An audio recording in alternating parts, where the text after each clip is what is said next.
Okay, so we still there's still some time before we begin. Okay, so if you have any questions regarding the assignment or the course, please feel free to ask me right now. Okay, you can unmute yourself and ask.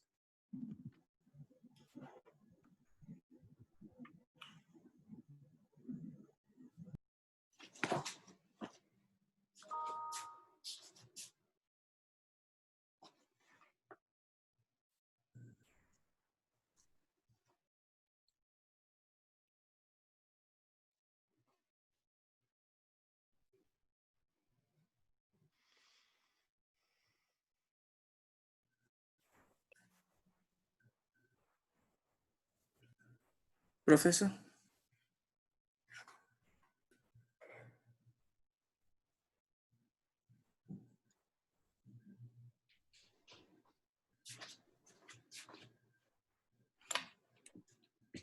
Professor? Yes.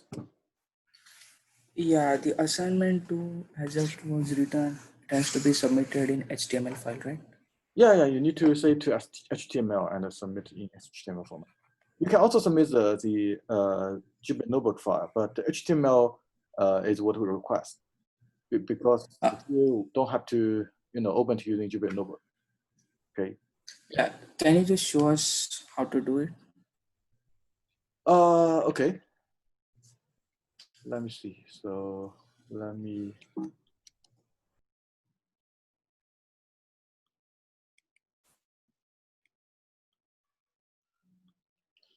For example, if you create a folder here and you let's say get into the folder, okay, you see if you can check view notebook, okay. And let's say in this Jupyter notebook we create a new one. You can change the title, but I will just keep this. Maybe you can change to ABC. Okay, so then down here you have. I think I didn't save it. Down here you can have an ABC. Okay, and now let's say we have x equal to 1, and I want to print 2 times x. Okay. Now if I want to save this to HTML, just file. Okay. Download as. Okay. HTML. Okay. Okay. Then you have this, right?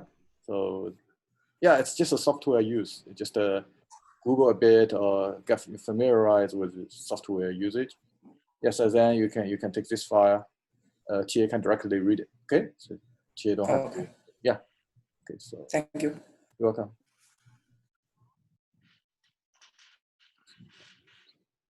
Hi, Dr. Yeah. Yeah. I have questions about the homework. I have not started, but did you submit the instruction to do the homework? You mean homework instructions? That means what we have to do. I didn't find. Oh, okay. I may. Yeah.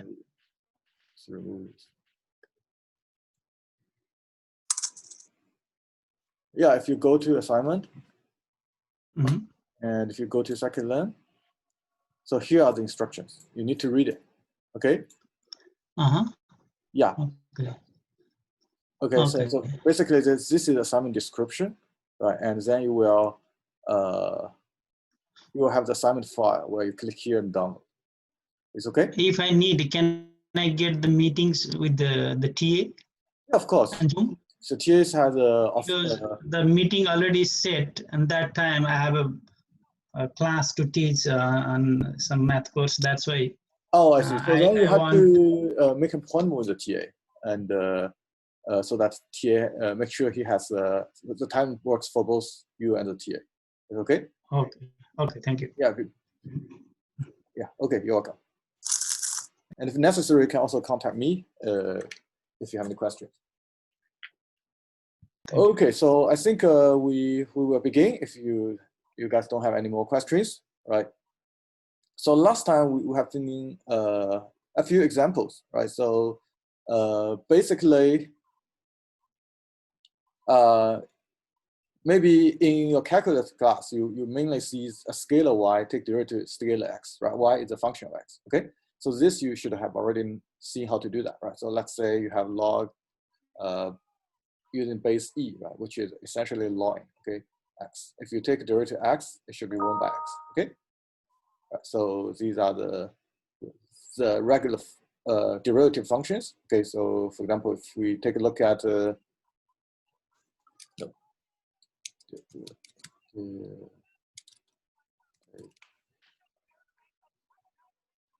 we have these derivative tables, okay? Right. Why this is sine cosine? I think this is a complete one, okay? Right. So what we talk about is a line. Why this is so unclear? And anyway, so this is a line or log EU, right? Take a derivative is 1 by u, okay? And if you have something else, let's say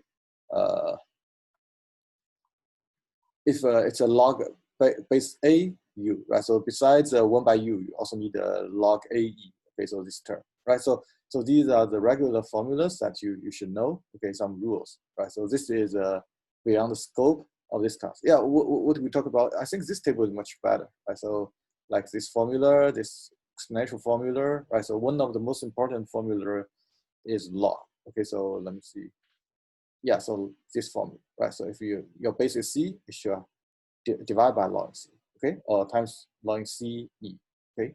So these are what you need to already know, okay, from calculus, right? So what we will teach you here is that if now x is a vector, right? Let's say you have a loss function, right? And you have a bunch of parameters, theta 1, theta 2, okay?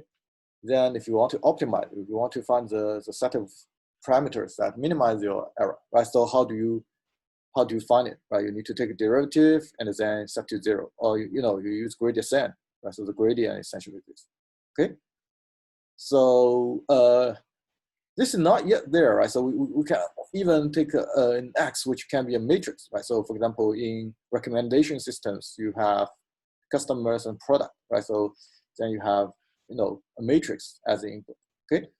And there could be also more complicated cases, right? So in general, it can be a tensor by another tensor, okay? It's a Y tensor by X tensor, right? This is a common in deep learning, right? So for deep learning, you have many, many layers, right? So the last layer is one value, like this Y, okay? And the previous input is a tensor, right? This tensor is computed from this tensor from this tensor, this tensor from this tensor. So in general, this gradient using chain rule, okay, these gradients, coming back, these gradients are kind of this high dimensional calculus, okay? And the software does that for you. But in this course, we will let you take a look at some simple ones, okay, to get a feeling of this, right? And last time we have seen several important concepts. Firstly, what is gradient, right? So because for gradient descent, essentially say, hey, you have this W parameter, right? And then you have a gradient and you will adjust the W parameter according to gradient. So the gradient shape will always be the same as your parameter shape, okay? So if you have a column vector of size n, then the gradient is also a column vector of size n, okay? Basically your value, often the loss function, right? So take partial derivative to W1 to Wn, okay? So it's basically defined like this, right? So they have mathematical meanings. We will see this in later slides. And this is first derivative, right? So if you look at the second derivative, it's called Haitian Matrix, right? So now if you take partial derivative to one of the parameters, right? So you can again take a partial derivative to a second parameter, okay? Right, so you have Wi, Wj. So this basically gives you a matrix. This is called a Haitian matrix, right? So this is second derivative. If your input is a vector, okay, something like this, okay? Your output is still a value, your input is vector, right? So we are still looking at a relatively simple case, right? And all these rules, like chain rule and this kind of calculation rules still hold, right? And one important theorem is that if you have something like this, right? So if you have ax, okay, and then you take derivative x, should be a, right? But if your x is a vector, right? So if your x is a vector, in this case, like this w, it's column vector, right? So a is a row vector, okay, because it's an inner product, right? The output should be a value, okay. In this case, you take derivative. This a, this a should be a transpose, right? So if you think this is a, right? So actually, because you want to make it a row vector, you will say, hey, this is a transpose because a by default, we assume a vector is column vector, okay? And then you remove the transpose, right? So actually, I think we can look at something later. So there's a Matrix Cookbook. Any questions? Okay, then let's continue, okay? If you go back to the Matrix Cookbook, okay, what did I do? So this gives you all those matrix operations that are commonly used. Okay, they summarize it so that you don't have to derive them yourselves, right? So there's a lot of things. Okay, so one important section is the derivatives. Okay, and for example, if you look at what we just discussed, right? So it's basically, you know, it's a linear function ax. Okay, so you just look at something like a simple operation, right? So like this determinant. So inverse eigen matrix vector. I think this should be this, right? Okay, so basically this is this term, equation 69. Okay, so if you have A transpose X, take derivative X is A, right? But A transpose X is the inner product between A and X, right? So you know the inner product is commutative, right? So you can also say X transpose A, right? So they are the same thing. So you also can derive something like this thing. Take a partial derivative X is also A, right? So the difference is that X is at the left, on the left side, this X is on the right side, right? But they are all generalization of AX, take a derivative X, okay? Yeah, let's continue. For example, there are also more complicated, like this quadratic form, right? So you know, but this is a different quadratic form. Quadratic form A is your parameter, right? X is constant, right? Here, actually, X is a parameter, okay? A is constant, so this is a kind of different. But you know that this is quadratic form we see before. So this form will give you one scalar value, okay? So we will look at more later, okay? And so yeah, so this is the second one, which is a quadratic form, right? So we talked about quadratic form, and I will not repeat that. So basically, you know, you have a row vector, you have a column vector. Basically, it's the same W1, W2, all the way to W. Okay, and then you have, you know, a parameter in there, A. Okay, so then you can have. So last time we have derived this, right? So basically, we say that this is a quadratic, just like ax squared. Okay, just like ax squared, right? So take a derivative, it's 2ax. Okay, but here this 2a may not be symmetric, right? So because if it's scalar, it's always symmetric. A transpose is A itself, it's a scalar, okay? But if, you know, if this A is, you know, a matrix, then it doesn't matter whether it's symmetric matrix or it's not, okay? So if it's symmetric matrix, you can also write it like 2ax, okay? So, you know, a matrix times a column vector equal to a column vector, okay? A row times a matrix equal to a row vector, okay? So these things you should know. And a row vector times a column vector in the product gives you a value, okay? On the other hand, there's also an out product, which means a column vector times a row vector gives you a matrix, right? So this is not difficult to see, right? So this Yeah, first I have, row. I have a question. Okay, yeah. Yeah, what we suppose here, this W is a vector. We suppose the default vector is a row or column vector. Default is a column vector always. Oh, okay. Thank you. Yeah, so WT becomes a row vector, okay? Okay. So basically, this is something like this, right? So you have a row vector, and then the A's and the column vector, okay? So no, this 2 gives you a row vector, okay? Then times column vector, then give you a value, okay? You go back to here, okay? Right. So another way to view it, you can, because you can first consider these two, right, associated, right? So this gives you a column vector, okay? Then you have a row vector times column vector. This again goes to a one vector, okay? There's also out product, right? So the first row times the first column gives you the first element. The second row times the first column gives you the second element, right? So, and also, you know, if the first row times the second column gives you this value, okay? Right, so, you know, this gives you a matrix. These 4 shapes, along with the quadratic form, you should be super familiar with, okay? Basically, you don't need to think, right? So you just see, oh, this is a row vector, this is a matrix, you know, then it's a row vector. Okay, the result is row vector. If this is the matrix column vector, then the result is a column vector. Okay. Right, so an inner product is something like A transpose B. Right, so this is inner product. Okay. Right. If it's A B transpose, okay, then it's an out product. Right, it's a resulting matrix, even though A and B are vector. Any questions? Yeah, so this is a kind of way to memorize this, right? So you know this is what? This is a square matrix times a column, which gives you a column, okay? So these are two columns. So this derivative should be a column, okay? So we have seen how we derived this last time, so we'll just move on, okay? Okay, so notes. Next, we consider the Haitian, okay? This second derivative, okay?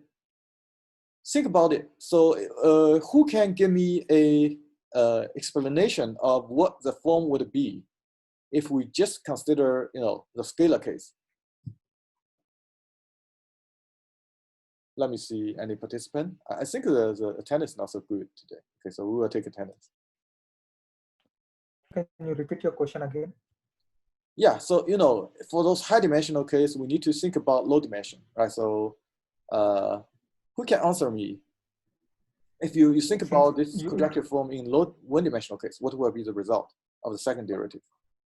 I mean, you are saying that the W is scalar and A is a same matrix, or Yeah, W all is, the three are. So basically, this is Just A W enlargement squared. of A, maybe. Well, yeah. So Okay. so if you have Y equal to this, what's the second derivative? Okay, second derivative. Yeah. It's his. 2A. Yeah, 2A. Okay, right. Yeah, So yeah, I 2A. assume this is Right. fine. Okay. Now here we will have this. Okay. So A plus A transpose. It's okay. Right. So this is the relationship. Okay. So this is the first derivative. This is second derivative. Okay. So how do we get this? Okay. Yeah. How do we get this? Okay. Okay, so if you want to get this, you need to go back to the definition of the second derivative, right? So you first take a derivative I, which is a row number, Wi, and then take a derivative Wj, okay? The second one, okay? Now let's consider why we get each item here, right? So if you think about this, we will use what we derived last time, okay? Last time we have seen this result, right? If you remember what is this? This is first derivative, okay? This is the gradient, right? So gradient basically following this definition here, okay? So if you look at this definition here, basically you know that, a particular item, let's say this item is what? Is G, take partial derivative W1, okay? Partial derivative W1, right? So now, this is 1, right? So this is 2Wm, okay? Now, what if we take another partial derivative W2, right? So what will be the result? Who can tell me? So basically what we will do is, based on this partial derivative W1's result, we will further take a partial derivative W2, okay? How can we calculate the result here? Performing the derivative again with respect to W2. Yeah, exactly. Take a derivative of this to W2, right? Because we already took it. Yeah. How can we compute this then? What will be the result? Since we are again computing with W, the result will be W's will be eliminated, since we are, A plus A transpose will be the result. Yeah, it's kind of like that. So basically, there are so many m terms on this term, okay? But most of them don't contain W2, right? Okay, only one term contains W2, which is W2 A12, okay? Right, so this is A12. If you take W2, right? So all that remains on this term is A12. Is okay? Okay, Professor. Yeah. If then we need to take a derivative this term, right? Then sum them up, okay? Right, because derivative you can sum them. Derivative A plus B is derivative A plus derivative B. Okay. Now Now, if you have W3, W4, it doesn't matter to W2, right? Take a partial derivative W2 is 0, right? So only one term matters, okay? This is why this I equal to 2, okay? So this is W2, A21, right? So if you take the derivative W2, it gives you what? It gives you A21. It's okay? Right, so this is A12, A21. In general, if you have I and J, it will give you Aij plus Aj, okay? So this is how we get this, right? So so previously we were computing this term, right? So this is, if you consider this is 2, right? So this is consider M, the M's column, right? A1 M and AM, okay? So something like that. Professor? Yep. I'm always confused with the Haitian matrix. What it exactly says, can you go back to the actual Haitian matrix PPT slide? I mean, not this above one. I'll have a question over there. You mean this one? Yeah, that one. Okay. I'm always wanted to interpret the value at the rightmost corner. I feel that I don't know whether it's right or wrong. Can you please correct me if I'm wrong?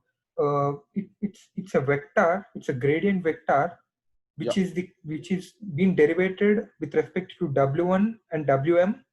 Yeah. The gradient vector is between them. That's what that's represent that value at that represents. But I don't quite get your question. Can you repeat again? What I'm asking is the rightmost element, that is derivative of G with respect to derivative of W1 and WM.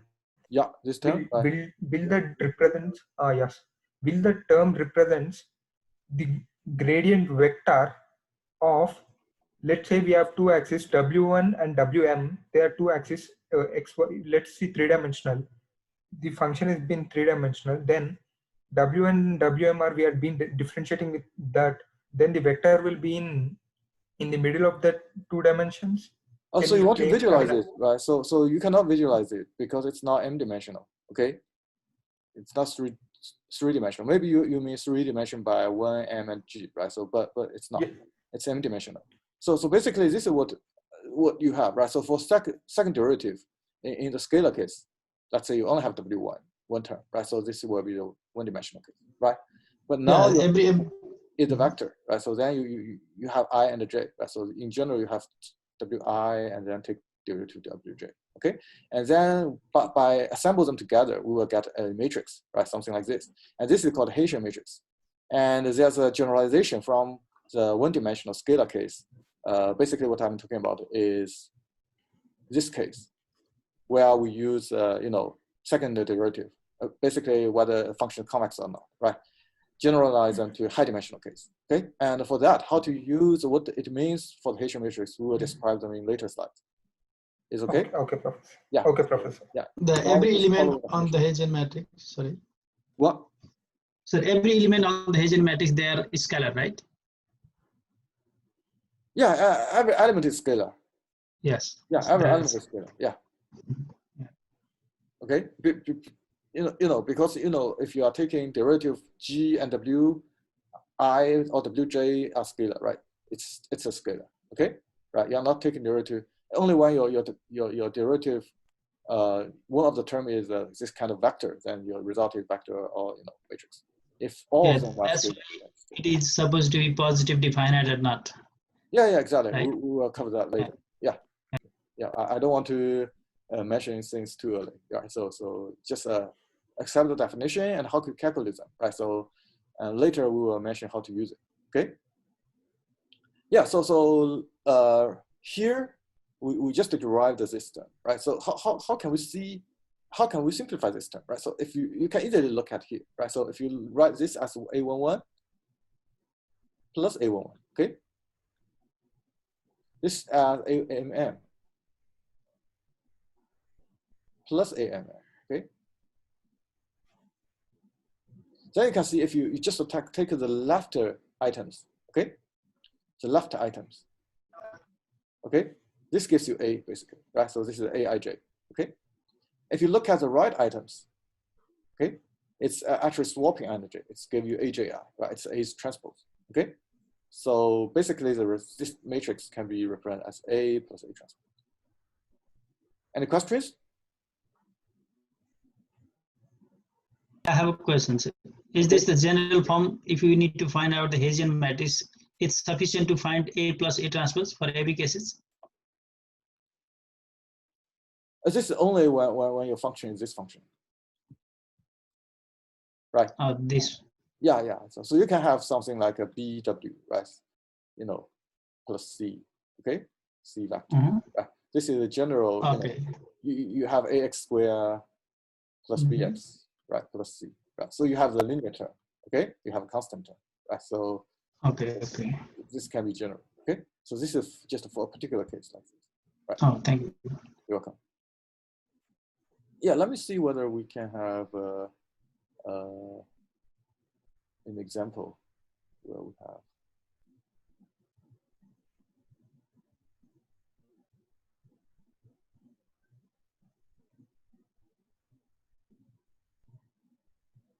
Let me see. Yeah, we do have the second order here, right? So let me see whether we can find it by Google. Okay, so let's see.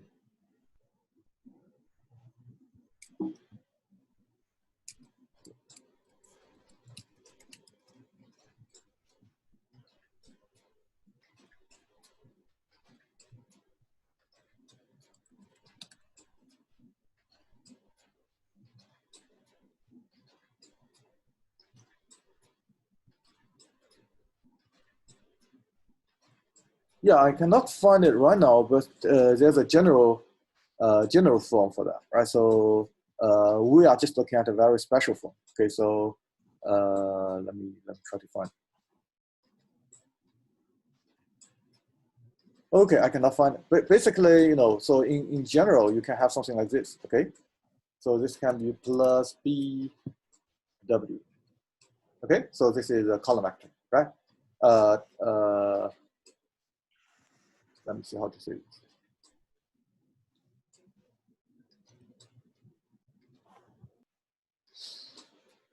Yeah, I will try to find it. So basically, you have something similar to AX squared plus BX plus C. Okay, so there's a linear term and a quadratic term. I cannot find it right now somehow, but yeah, I will try to find it. Okay, so this is a quadratic form, right? So we can also have a linear term, something like here. Okay, so yeah, something like this, right? So you can have a linear term plus, but you just treat this A vector to be B vector. Okay, right? This result is still scalar plus this quadratic form, right? And plus another constant, right? So C. Okay, so that's the general form. Okay, and let me see. Yeah, this is what we covered. In general, so you will have when you are doing machine learning, right? So you will have to either you know these things, right? So or you just use this toolbox. Okay, this toolbook it's called Matrix Cookbook, right? So whenever you want something, you come back and take a look and get it from it, right? So just like this would say partial derivative applies, right? So these terms carries over, right? This multiplication, these terms all carries over, right? And determinant is basically something like I think you probably already know this, right? A, B, C, D, right? So determinant for 2x2 matrix AD minus BC, okay? This is determinant, okay? And it also maps a matrix to a value, right? So for 3 by 3 square matrix, maybe in linear algebra, you have some formula to do that, right? Beyond that, just leave computer to do it, okay? It's more complicated. And for inverse, right? So it's a matrix to matrix operation, right? So these all are input-output operations, okay?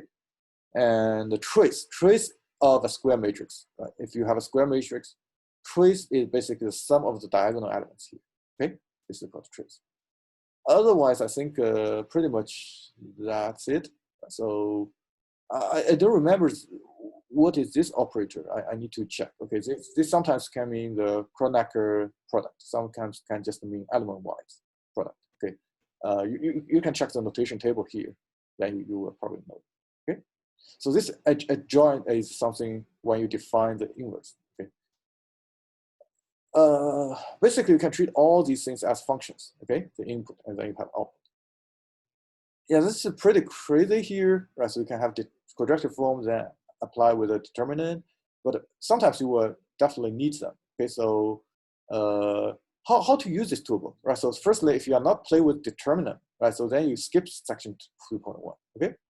And then if you have something matrix that is inverse, then you should look at this square. So this part. Okay. If you have no matrix inverse, but you have something like AX or AX, ABX or something like this, right? So and sometimes it could be matrix and vector. Then you go to here, right? So for example, let me see where. Yeah, keep in mind here we all require the result to be a value, right? So all these are quadratic form, right? Scalar. This is inner product is scalar, okay? Scalar, right? So starting from here, it's a little bit different. Okay, the result is a matrix, right? So yes, and let me see if something we can mention a little bit. Okay, so this is the general form of the quadratic form, right? So we talked about let me see. So this, for example, if you look at this this formula, right? So here, okay, take a first derivative. This is actually a simple form, right? So you can have W minus a constant, right? So if this is the case, so this is the simple form, right? So 81, okay. You can have something more complicated. You can minus X, right? So then in this case, you have something like this, right? So and the reason we have 2 is because W is symmetric, okay? Which is often the case because here we often use so-called covariance matrix, okay? Which means it's how Wi and Wj are correlated. Then Ij and Ji, their correlation is the same. Okay, it's a symmetric matrix most of the time. Okay, so in the general case, if this is not symmetric, then you have to use this. Okay, so this is more like if this X minus some constant. Okay, right. And additionally, you can have the X is minus sign, right? So it comes to S, right? So then you have a negation, right? So you can easily derive these, and if this S is itself square matrix times a column vector, right? And then how to compute this, right? So again, there are a lot of things here, and a lot of times we will see the H. H is called a Haitian, right? So it's a transpose, but it's when you have complex numbers, right? So when you take transpose A plus BI, okay. When you after take transpose, you need to negate the complex portion, okay? Becomes A minus BI, right? So if we don't have the complex part, then basically it's just transpose, okay? After transpose, A is still B, right? So yeah, so these are some minor details that might be relevant. Yeah, so this is this is exactly what I was looking for, right? So this is a general case quadratic form. You have the quadratic term, you have the linear term, right? Take a partial derivative is equal to this, okay? And take another is this, right? So, and what is tricky is, here using quadratic form, we can make a matrix, a column vector operations into a value, right? So what if we go to matrix, right? So if you have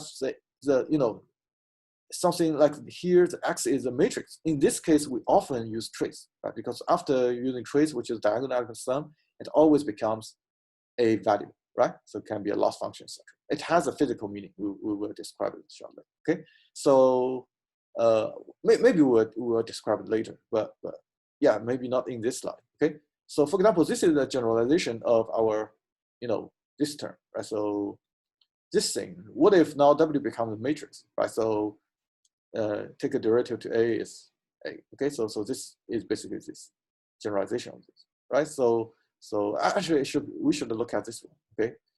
And there's basically they are all generalizations, okay? So like this becomes a generalization quadratic form where X is no longer a vector, right? So this is a little bit complicated, but once you have this toolbox, right, called the Matrix Cookbook, which we put the link in the slide, right? So then when you define the problem, you can easily compute that, okay?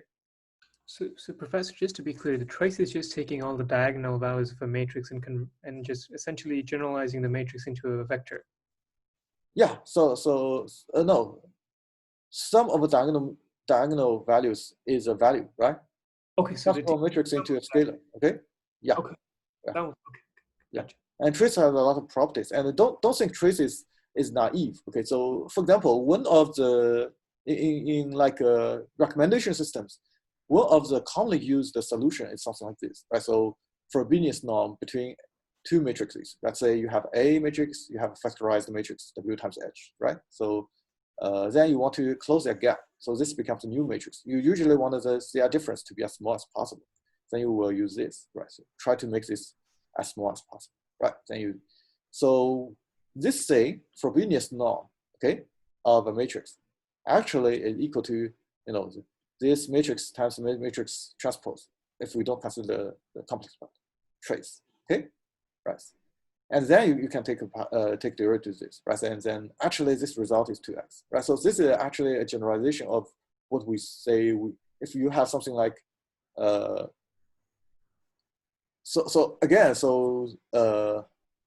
go back to here, right? So what if your A is identity matrix, right? So let's say your A is identity matrix I, okay, right? So this basically becomes WT times W, okay? This is more like x squared, right? Take a derivative what? It's 2x, right? It's 2x, right? So this is basically 2W, right?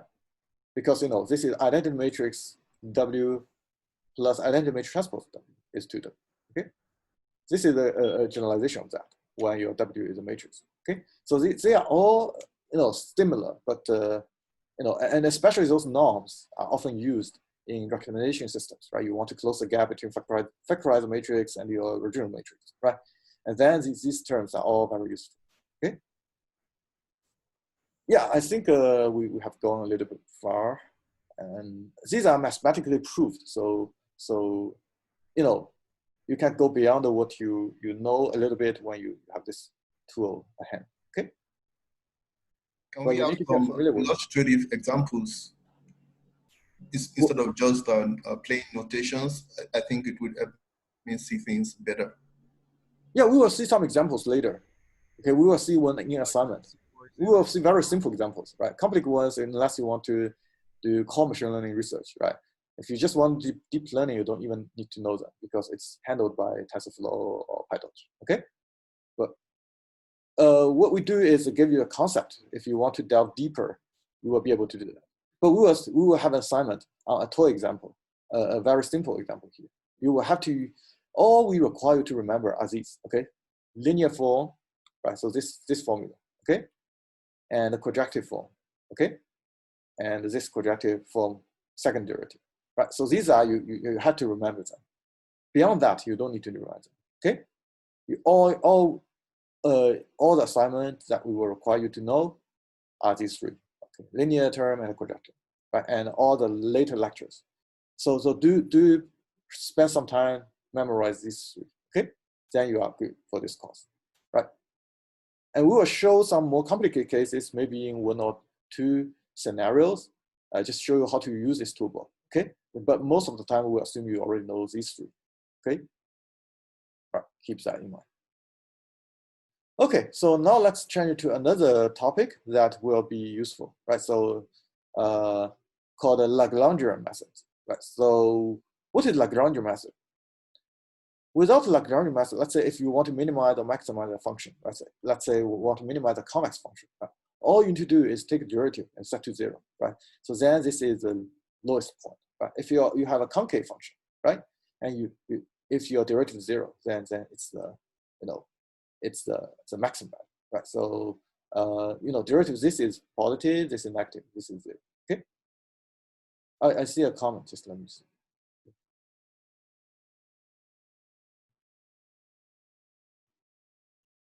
Oh, so for attendance, I think I called attendance. Yeah, I have not taken attendance yet. Okay, I will take attendance in the middle of the class, right? So please keep with me. I see a lot of students, maybe 10, less than 20, but more than 10 students are missing today. Okay, so this will be reflected in attendance. Right? And yeah, so okay, so now what if this is the unconstrained, okay, unconstrained optimization, right? You only have this term, right? I want to minimize a particular function of some shape, right? What if you have constraints? I say, hey, this x cannot go beyond this range, right? So I have to only consider this part of the x, right? If we, let's say, if you only consider this part of the x, maybe the minimum point is here, not even here, because this is not valid, okay, according to constraint. Right? So in here, we only talk about the equality constraint, right? But in support of that machine, we will use inequality, you know, the inequalities. I will briefly mention today, okay? By the way, we are not playing the slide because, you know, it's not very convenient to use both annotations. Okay, so let me try to make this a little bit larger so that, yeah. So if you have difficulties view this, just let me know. Okay, I can play. When playing the PPT, it doesn't work well with, you know, my feeling is that it doesn't work well with Zoom's annotation. Okay. Yeah, if this is the case, you have the constraint, right? So you will put a constraint here, right? And you will put your conditions. The first thing you want to do on the condition is that you will make the right-hand side equal to 0, right? So this will make your left-hand side equal to g1 x minus b, p1, okay? Or p1 minus g1 x, both are fine, okay? And then the constraints are here, okay? If we have m constraints, they will be listed here.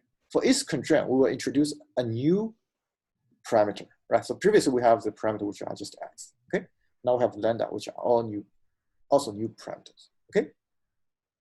Then now, for this new Lagrangian, okay, we have not just x as the parameter, but we also have lambda, okay? What we do is we find the optimal value of this, okay, for both x and lambda. Then the best x for the L is the best x for this part, okay? Because this already incorporated the constraint, right? And this converts a constraint optimization problem with those constraints into a unconstrained optimization problem. Dr. Yan, I have questions. Okay. Yeah, here we should have a function, either it should be convex or concave. Then we suppose it is convex or convex at first, or we have to check it. Oh, here we are just talking about Lagrangian method, right? So then we this is Lagrangian, okay? Yeah, If it's the minimize the convex Maxwell function. Yeah, so whether you know not convex, you can still minimize it. It's okay. You can find this point, right? Okay. But it's just whether you can do that using gradient descent right now, because it's a local optimum. It's okay? Yeah, so right now we are talking about Lagrangian, okay? We're not yet talking about how to compute it, the optimum, right? What is the purpose of the lambda? What information do we gain from the lambda? Oh, so this is just a, you know, this is actually not this is out of scope of this course. Okay, this is in calculus, right? So if you look at any calculus book, you will have Lagrangian methods. Okay, Lagrangian methods. So this is a part of the calculus course if you take. So this is out of the scope of this course. Oh, okay. Yeah. So basically, this is telling you that if you have a constraint gx, right, and you set the right-hand side to 0, okay, and then you introduce a new parameter in addition to an old parameter x, and then you can find the best result of x lambda for L. And that x is also the best result x for your f. It's okay? So this is basically in calculus. It is not part of this course, okay? Because we will be using it, so we will briefly mention this, okay? Because sometimes we'll have some constraints like gx, okay? Oops. And here, actually, lambda is newly introduced parameter, right? So this is called a dual form of the f, okay? So if you know linear programming, you know what a dual form, right? So it's similar, okay? The dual form will have introduced new parameters in addition to old parameters, okay? And this can be plus or negative, okay? Both are fine here, right? So if it's not inequality, both are fine. Because, you know, lambda, if your originally lambda, the best result is 3, then if you take negative, then your best result is negative 3, right? So you will always reach the proper level, okay? Let's take a look at an example here, right? So yeah, this must be some example in your calculus class, right? So the reason we want to recap those, again, all these things in the slides, either you learn this in the calculus class or it's a generalization of them, okay? Or it's, you should learn this in linear algebra, right? So what is generalized is something like this, right? So and some later slides. Okay, all these are in calculus, okay? Like derivative, like Lagrange methods, right? So for example, if you have this function, okay? And now you have two constraints, something like this, right? So this is not 0, right? So you need to make it -6. This then becomes constraint, okay? 0, right hand side 0. Okay, so for this constraint, we introduce lambda, okay? For this constraint, we introduce mu, right? And then we want to find, now in addition to the old parameters, we introduce 2 more parameters, lambda, mu, okay? And then we want to find the best result for this, right? So now what you do is, what you do is you take partial derivative to x, y, z, lambda, mu, and set all of them to 0, right? So, if it's a convex function, assume this is a convex value, okay? Then along every direction, right, derivative should be 0. This is the lowest point. Think of bullshit, okay? Right, and then you solve these 5 equations. There are 5 equations and 5 unknowns, right? So you can solve it. Then these 3 x, y, z will be the maximized value, okay, for this value, okay? In addition, it will satisfy these 2 requirements. Professor, why did we shift from lambda to mu? Couldn't we just use lambda 1 and lambda 2, 2 different? It doesn't matter, right? So this can be lambda 1, lambda 2. It's just a Lagrange multipliers, okay? It's just a new parameter introduced. It's just a name. Understood. For each condition, you should have a Lagrange multiplier, okay? It can be any name. Thank you. Okay, yeah, welcome. All right, so yeah, so this thing actually is, in calculus class, it's proofs, right? So it's quite sophisticated, right? And if you want to know a little bit more on this, you can look at Convex Optimization by Stephen Boyd. Right? So again, if you don't have to do all these things. For example, so these are the scope of Convex Optimization, right? So this is called the linear programming. I believe you all know this, right? So this quadratic program, okay? Basically, you need to know quadratic form to understand. Okay? And then there's a OCP, SDP, and CP, right? So this is some like a relationships, okay? And this is integer programming. Linear programming, integer programming, probably you are more familiar, right? So, but they are not as powerful, okay? So basically, Convex Optimization basically tells you all these kind of programming problems that can, then if you formulate according to that, you can solve them, okay? Using solvers, right? So again, this is like 700 something textbook, right? So I think EE people should all be familiarized with this, but for computer science people, most of students are not trained for this, right? So because for computer science, most of us are not trained for mathematics, right? Even for programming, architecture, those kind of stuff, okay? So there's some gap here, right? So, but if you look at the concepts, right? What is convex sets? What's the duality, right? So section 5, duality, is where you have this, okay? So in general, for convex form, you have a convex function f0, right? And now in addition to equality, you also have inequality, okay? So because this will be used in, later in support vector machine, let me briefly generalize this a little bit. Okay, so I didn't include in this slide. Right, so you can see all these constraints here are equality constraints. Okay, you can also have inequality constraint, right? So in that case, it's the same. Okay, for fx, h, fi, hi, you need to introduce Lagrange multiplier. Okay, but keep in mind for this kind of inequalities, right? So this lambda should satisfy additional requirement. Okay, so let me see.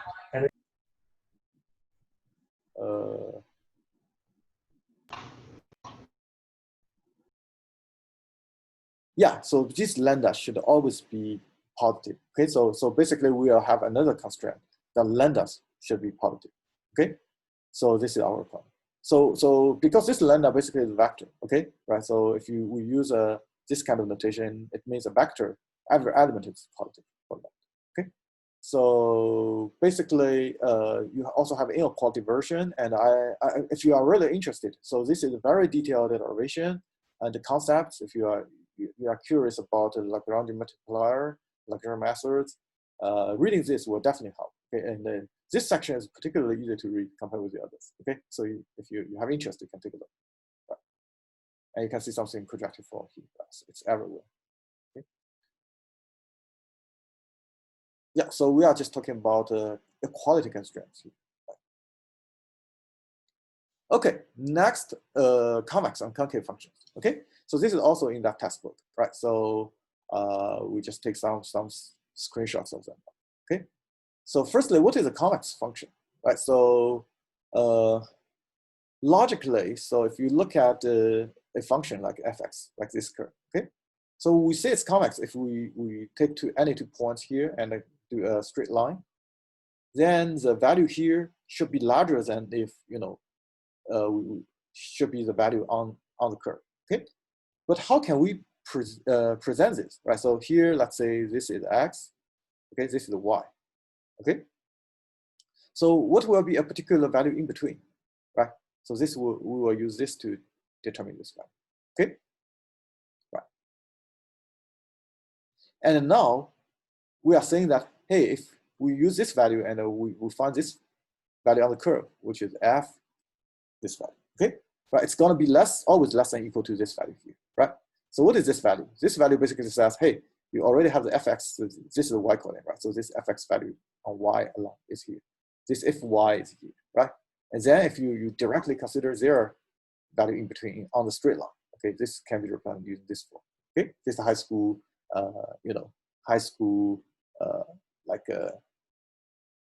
algebra, right? So, considering those are vectors, right? So then this is always above this, right? So this is a convex function. Okay, so this is intuition for one-dimensional case, right? So convex and concave basically are kind of the same, right? So if f is concave, and negative f is convex, right? So you can always find the optimal, right? Whether it's minimum or maximum. Okay, and in your calculus, you must have learned this, right? So if your function is convex, then your second derivative is positive or non-negative, positive or almost zero. Okay, and if you want some intuition on that, we can look at something like this, right? So let's see. If you look at this derivative is negative, right? It's downwards. Okay, this derivative is upwards. This is positive, right? So, but you think about this negative first derivative, right? The negative is decreasing. Okay, the first derivative gradually go to zero. Okay, negative is decreasing. Okay, which means if your negative value is decreasing, which means your second derivative is positive. Okay, if you have the positive, right? So then if you are increasing, then you're increasing faster and faster. If you are decreasing, then you are decreasing slower and slower. Okay, so then you can show that this is basically you can prove this means second derivative is positive. This is called curvature. Right? So how positive is the curvature, right? Professor, yes? I have a doubt here regarding the theta. What is the theta represent here? Which is less than or equals to greater than, or less than or equals to 1 and greater than or equals to 0. What does it exactly represents? You mean theta, right? Yes. Just to think about 1/2, right? So then 1 minus is also 1/2. It's okay, right? And then if you think about 1/2, then it's this point. It's okay. Okay. So this is x, this is y. Okay. And this is fx, this is fy. It's okay, right? So this basically the same, just in the middle of this, right? Okay.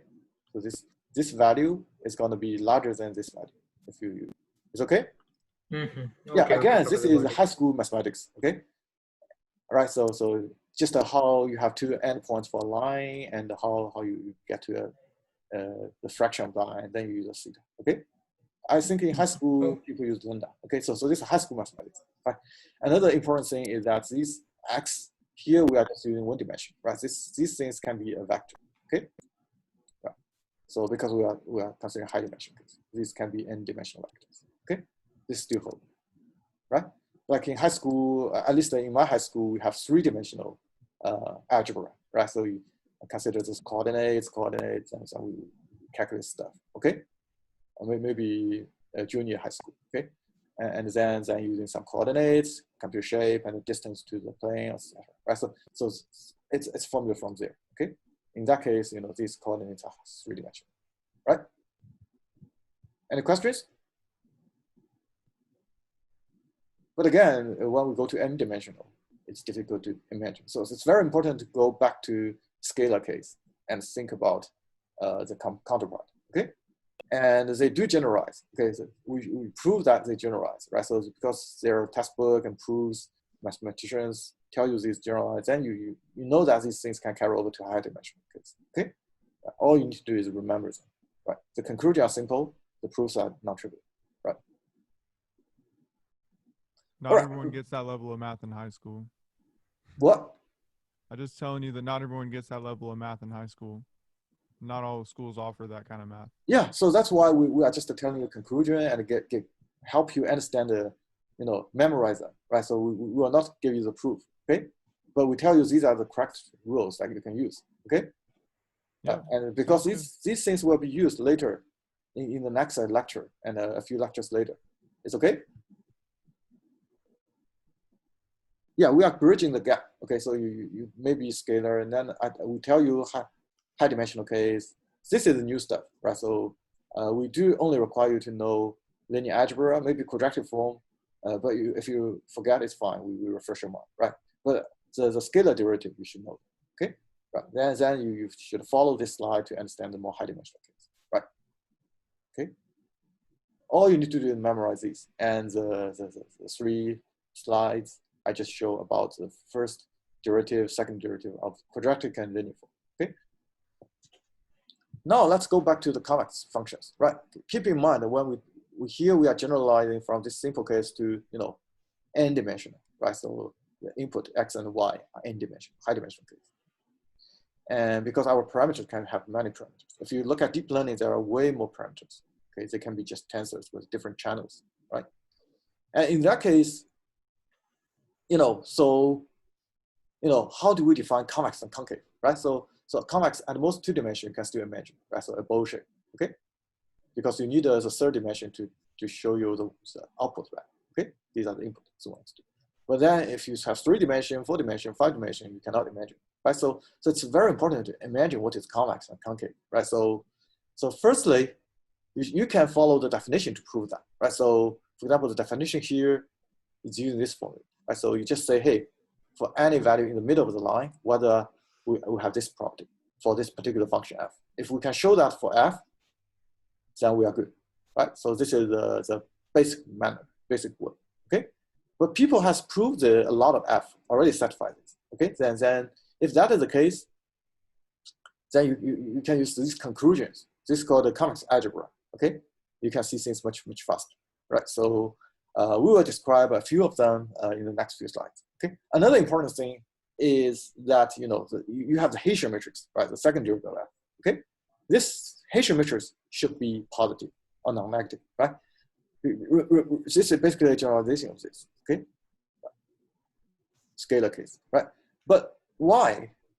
If your second order, you know, Haitian matrix is positive, then it's convex, right? So if it's negative, then it's concave, okay? This is a conclusion we want you to generalize and feel comfortable with, okay? But what does it mean by a matrix is positive or negative? Right, so one potential way to define it is, let's say, every element is positive or negative, right? But that's not the meaning here, okay? So this is called a positive semi-definite, right? So we will see that in a later slide, okay? This is where Haitian matrix will be useful, right? We will give you some intuition by then, okay? And now a lot of functions themselves are already convex. Like if you remember in the first lecture, we show you some of the function combination rules, like here. Okay, these rules, right? So a lot of the convex themselves are already, let's say, F1, F2 are convex, right? And then we know that the summation is also convex, okay? We can use these rules, then we don't have to follow the definition, whether we take the Haitian matrix to show that it's positive semi-definite, or we will have to use the more primitive way of proving, right? Using a line between any 2 points and show that this holds, okay? We can just using these conclusions, okay? And for a lot of, for examples, let's say we consider two, what the shape is like this. We consider two convex functions, okay? Right. Obviously, if you take max, it's not gonna be convex, right? So if you take a max, it will be some function like this, right? So even though two functions are convex, right? So the max is this, right? So let me see. Is this correct? No. I think it should be reversible. Okay. Right. If you take max of these two functions, concave functions, right? So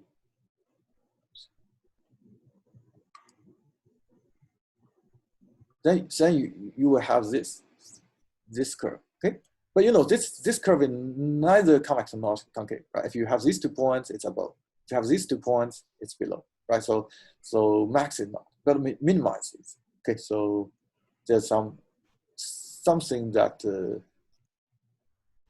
some rules here. Okay, so like a non-negative weighted sum, right? So what's a perspective, those kind of things, I will leave it to you. Okay, but what is non-negative weighted sum, right? So this goes back to our previous conclusion, right? So we have these 2 rules, right? So if f is convex and you have another non-negative weight, it's convex, okay?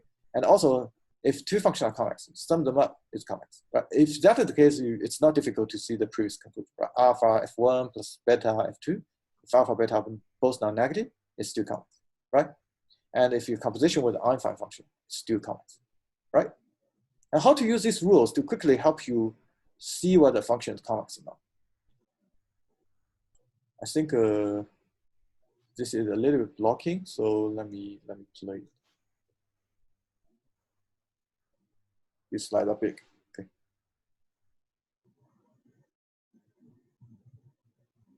So for example, let's consider this function. Okay. So firstly, what is log? Log is of this kind of shape, right? So you know, by base e, okay, natural log. Okay. So you know this is always concave, right? It's always below. The line is always below the curve, right? Another way to see it is if you remember law in x, take partial derivative 1. It's 1 by x, right? If this is the case, then you know, again, you know, this law is always positive, okay? X is always positive. Law in negative number is undefined, right? So this thing should be always positive, okay? Let me see.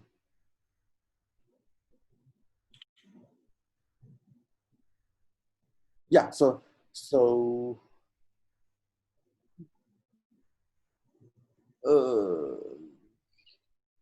Professor, you mentioned that if the Haitian matrix is positive, then we know it's convex, but you never really, so how do we know if a matrix is positive? Do you we'll have to describe this in later slides. Okay, thank you, sir. It's called the positive semi-definite. We have to describe it in later slides. Okay, otherwise there should be an order of presentation, right? Okay, so here maybe we make it a little bit simpler. So you know, so here's this function, right? So this is log x. Okay, one way is to see if 2 points is always below. You know, this is concave. Another is to take a derivative. Right, this is the first derivative, right? And then if you take a second derivative, it's 1 minus x squared. Okay. If you are not familiar with this, just think about this is what? This is x to the power of minus 1. Okay. And then if you take derivative of this again, minus 1 comes here, x minus 1 will have to minus 1 again. Okay. So this is basically this. Right? Professor, here log x is a concave function or a convex function? It seems to be a concave function, right? Yeah, this is a concave function. Yeah, because you see the second derivative is negative. Okay, it's concave. Yes. Right, it is square. Okay, if it's second derivative positive, then it's concave. So that's why we are doing this. Okay, we show you can also mathematically prove this is concave. Right, logically it's concave. This is if your base is larger than or equal to 1, larger than 1. Okay, if it's less than 1, you know that the log shape is something like this. Right, then it's convex. It's okay. Yeah. Okay, now we know this is concave, right? So if you think about the negative case, this thing is convex, okay? Right, and this thing is affine, okay? This is linear, right? And this composition of linear and the convex function is still convex, right? And if you consider this summation, it's just this summation, right? So this whole thing is convex, okay? Because of the negation, right? And this condition just saying, hey, log something, this thing should always be positive, right? So the x cannot be negative, right? And another important conclusion is to remember norm of any norm is a convex function, okay? Keep that in mind. Any norm is a convex function. Then if your affine is do not change convexity, right? And norm is also convex, right? The composition is a convex function, okay?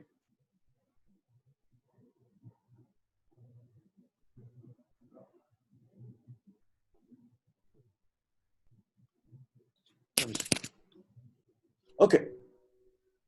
Next, some more stuff. Okay, so one thing is, what if you have the chain rule kind of thing, right? So if you have H and G, right? So now if G is convex, H is also convex, right?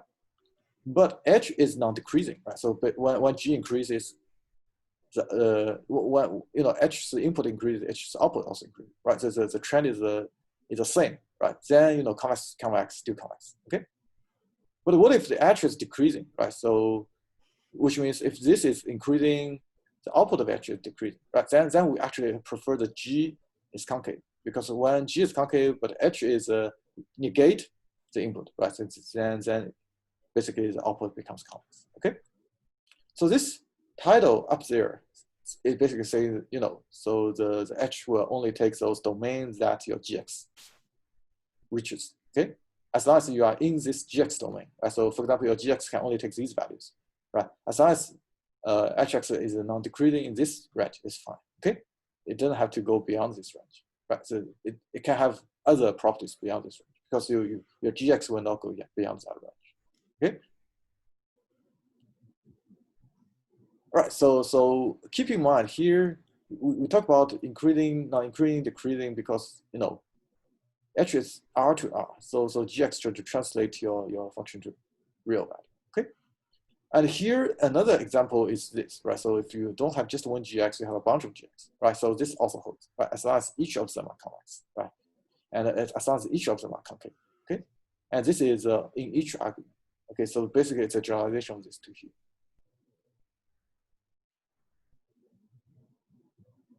Right. For example, if you go back to this one, this norm, of course, if this is larger, the norm will be larger, right? So this composition.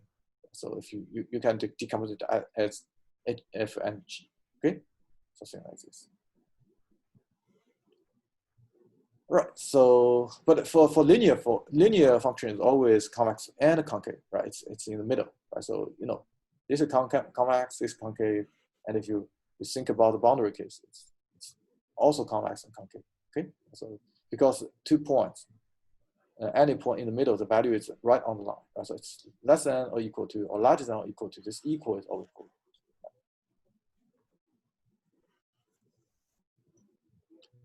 Okay, next is what we will talk about is quadratic form, right? So before we talk about quadratic form, this is very important, right? So then we will have the positive semi-definite and the convexity, this kind of thing, okay?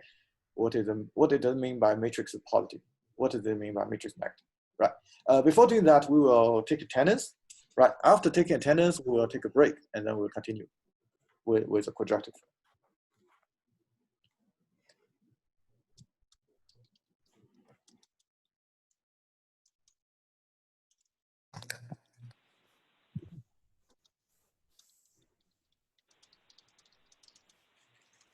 Okay, so let me, Gahada.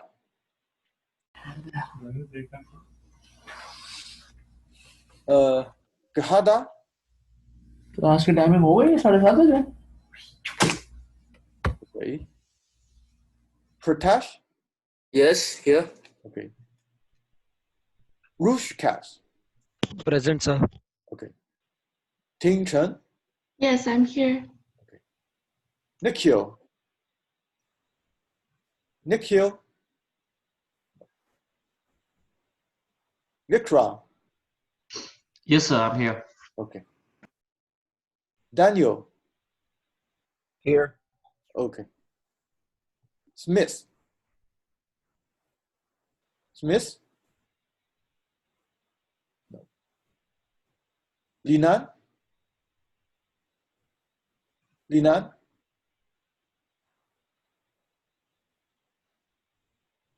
Bahadahan? Bahadahan? Venice? Hello, I'm here. Sorry, I was on mute. Okay. Venice? Yeah, I'm here. Yes, this is a reminder for attendance. Okay. Philip? I'm here. Okay. Yan? I'm here. Okay. Adil? Yes, I'm here. Okay. Cole? Here. Okay. Harish? Yes, sir, I'm here. Okay.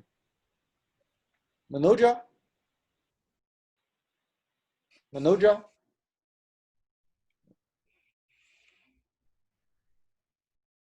Kalai?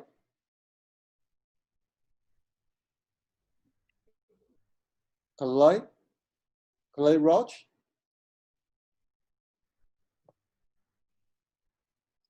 Praneeth? Yeah, I'm here. So your name is Praneeth or Praneet? Praneeth.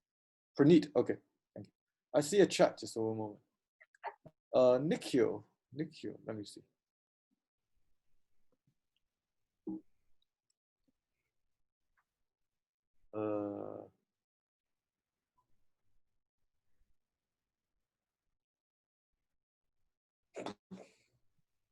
Why are you complaining, bro? Yeah, okay.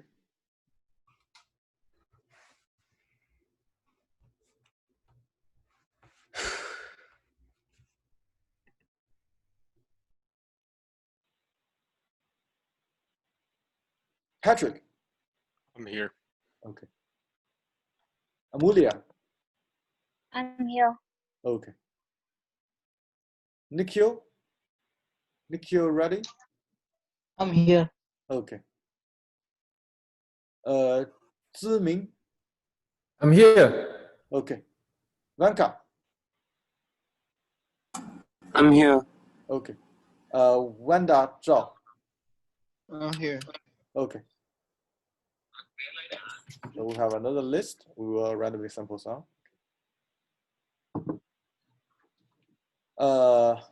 Latif? Yes, here. Okay. Mingyong? Yeah, I'm here. Sami? Yes, sir. Okay. Staff?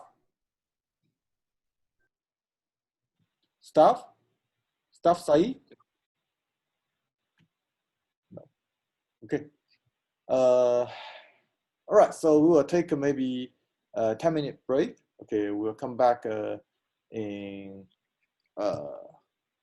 6:25, right? And in the meanwhile, if you have any questions, you can feel free to ask me. I will be here.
Oh, I just see like something in the chat. Just one moment. Let me see.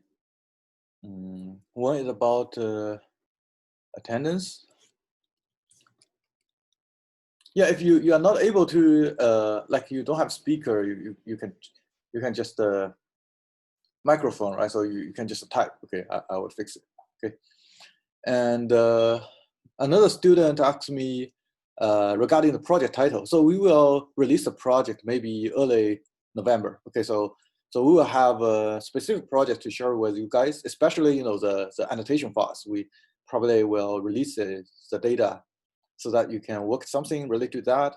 We probably have some instructions on that you can explore, right? Using a little bit of the tools, existing tools. And so another potential way is that you can propose a project, okay? And you can also team with, if you already know your team and you have a clear idea on the project, you can discuss with me. And I will see whether, that project will be proper. Okay, so the reason previously we adopted a totally open project, but that's some trouble. Okay, so some students reuse the project for multiple data science related courses. That actually raised some concern within the department. So now it's recommended that you discuss with me and get my approval first if you are not gonna do any project that is predefined. Okay, we will have a few predefined projects for you to choose, by the way.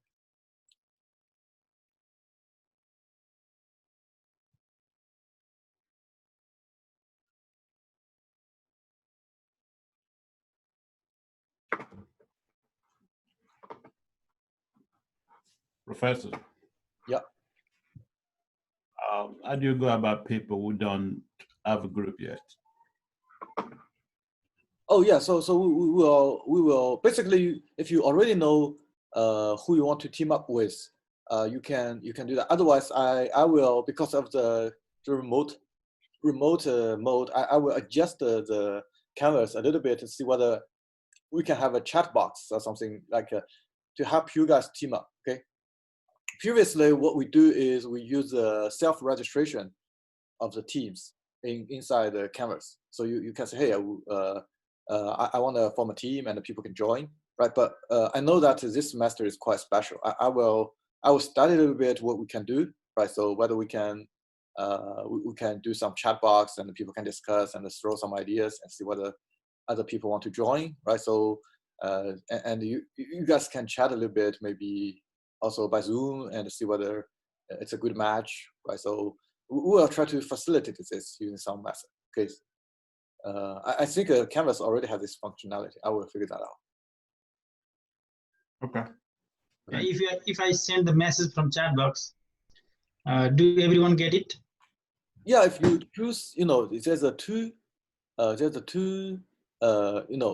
item, right? So if you select everyone process in meetings, right? So you will send to everyone.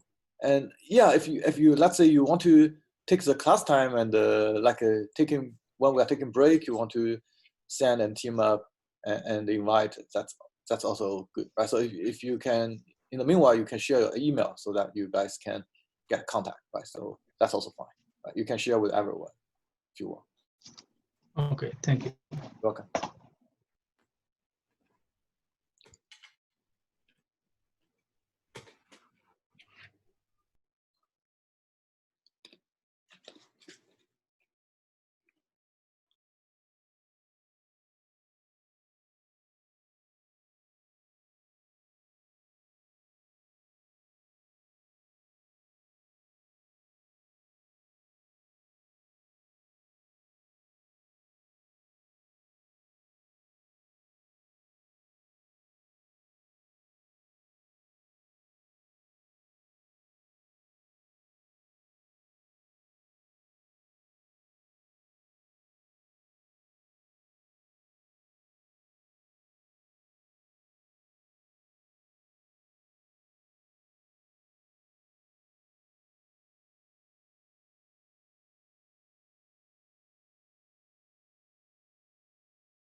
Professor?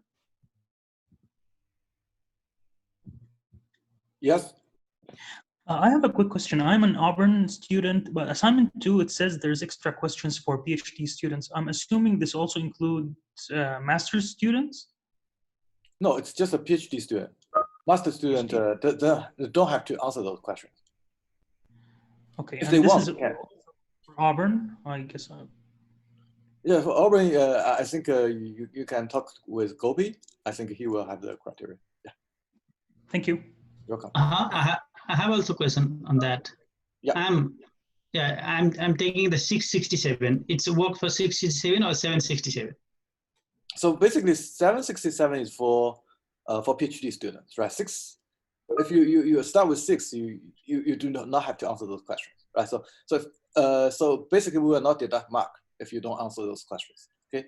But if you want to answer, we are also encouraging that, right? So because you will learn. Yeah, because I'm from the mathematics department. I registered for 6067. That's why. Are you a PhD student? I'm a PhD student in math. Oh, okay. So yeah, we will see. So because you are starting from 6, right? The TA will not be able to recognize that you are a PhD student. So you have the freedom to choose, right? So if you want to, because according to our rule, PhD students need to answer those questions. Okay, so if you try to answer them. Okay. But it's not mandatory for me, right? Actually, according to our rule, if you are a PhD student, you are mandatory. But again, the TA may not be able to check that, right? So but I think it's better you finish them. Okay. Okay. Yeah, because the rule is for PhD student, not for the course code, right? Yeah, I'm not a PhD in computer science. That's why I'm asking this. I understand. Yeah. So basically, I think those questions are not so difficult. It's just additional stuff you need to learn, right? So like I think there's a grid search CV, right? So all these tools are very useful. Okay. Okay. Scikit-learn is a hands-on tool. If you know Scikit-learn, you can easily do machine learning. Okay, so if you don't know Scikit-learn, its productivity is easily 10 times difference or even more. Okay, if you are familiar with Scikit-learn. So it's for long term. Okay. Thank you. You're welcome.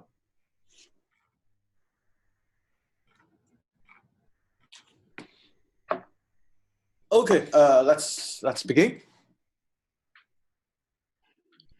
Yeah, so okay, so next let's look at the quadratic form, right? So we have x vector and the x1, x2, x3, right? So row vector, column vector, we have an A, okay? Right. So maybe we can write it somewhere like this, okay? Now we know that, for example, if you look at so this result will be a scalar, okay? Because it's a summation of a bunch of items. Each of them are scalar, right? Aij is the ij's element in the matrix, okay? So this is called a quadratic form, and we do not require A to be symmetric, okay? We do not require A to be symmetric. But A can be symmetric, okay? Which means Aij equal to Aj, right? And if A is not symmetric, we can have an equivalent form to make A symmetric, okay? So how to do that? So the answer is actually very simple, right? So let's say you originally have A, sorry, and A is not symmetric, okay? And what you can do is you have A, you can also get A's transpose, right? And you sum them up, and then you divide by 2, okay? By doing that, this matrix itself is symmetric, okay? How to see that? So this is very simple, right? So A plus A transpose is symmetric, right? Because Aij, Aji, right? Aij plus Aj, right? If you flip them, Aj plus Aij, it's the same, okay? Another simple way is if you compute this guy's transpose, right? It's A transpose plus A, okay? This is A transpose transpose, which is A, right? So you see this guy's transpose itself, right? It's a symmetric, okay? So even though A originally is not symmetric, right? We can kind of make a canonical form for this A, right? So, and they are basically the same, okay?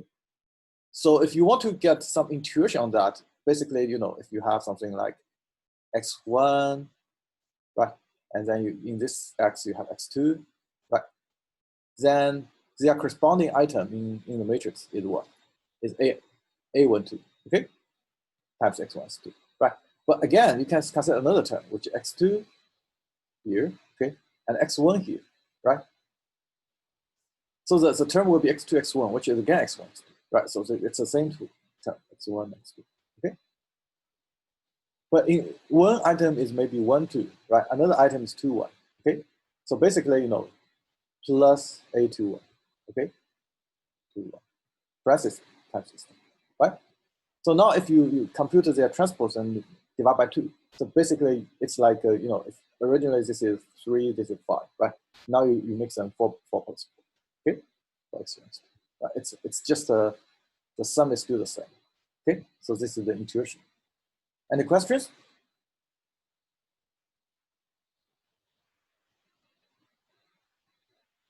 So put simply, let me see what I can get control.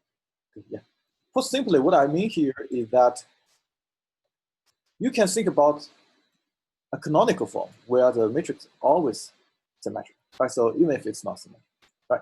So the canonical form is always easy to handle, right? So if you have ax squared plus bx plus c, right? So you are not easy to see the shape, right? If you can make it some ax minus d squared plus e, right? Something like this shape. This, you know that here this is d, right? So this is easy, this canonical form, right? So we can make this form canonical by making the item symmetric. Okay.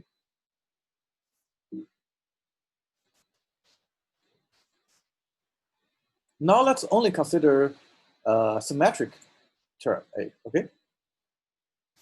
So if A and B both are symmetric, right? So which means something like this. Okay.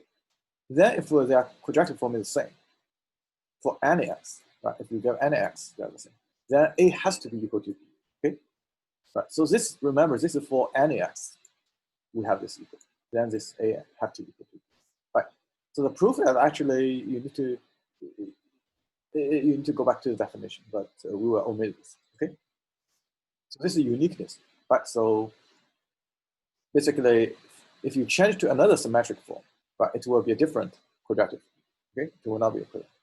But if you have some non-symmetric form, right, it has a unique quadratic form that is equivalent. Okay, so this is mean. So one question, right? So let's consider this quadratic form. What will be the result when x is a 0 vector? Which means every element in the x vector is 0. Then what will be f?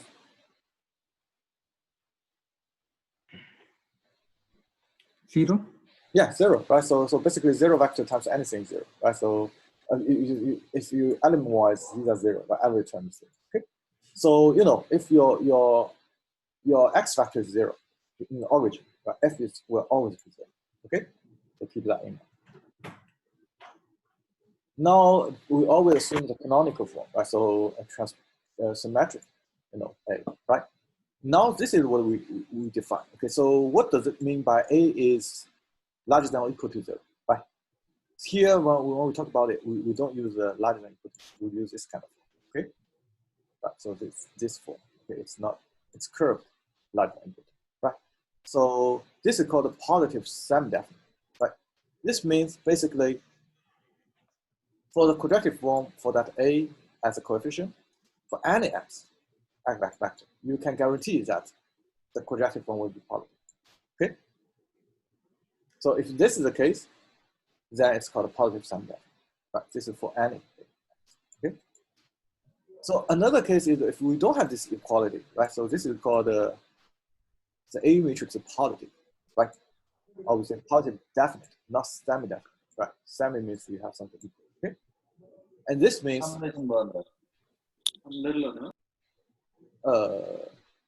yeah, just keep quiet if you don't have a question. Okay, this means this is larger than 0. It's not equal to 0.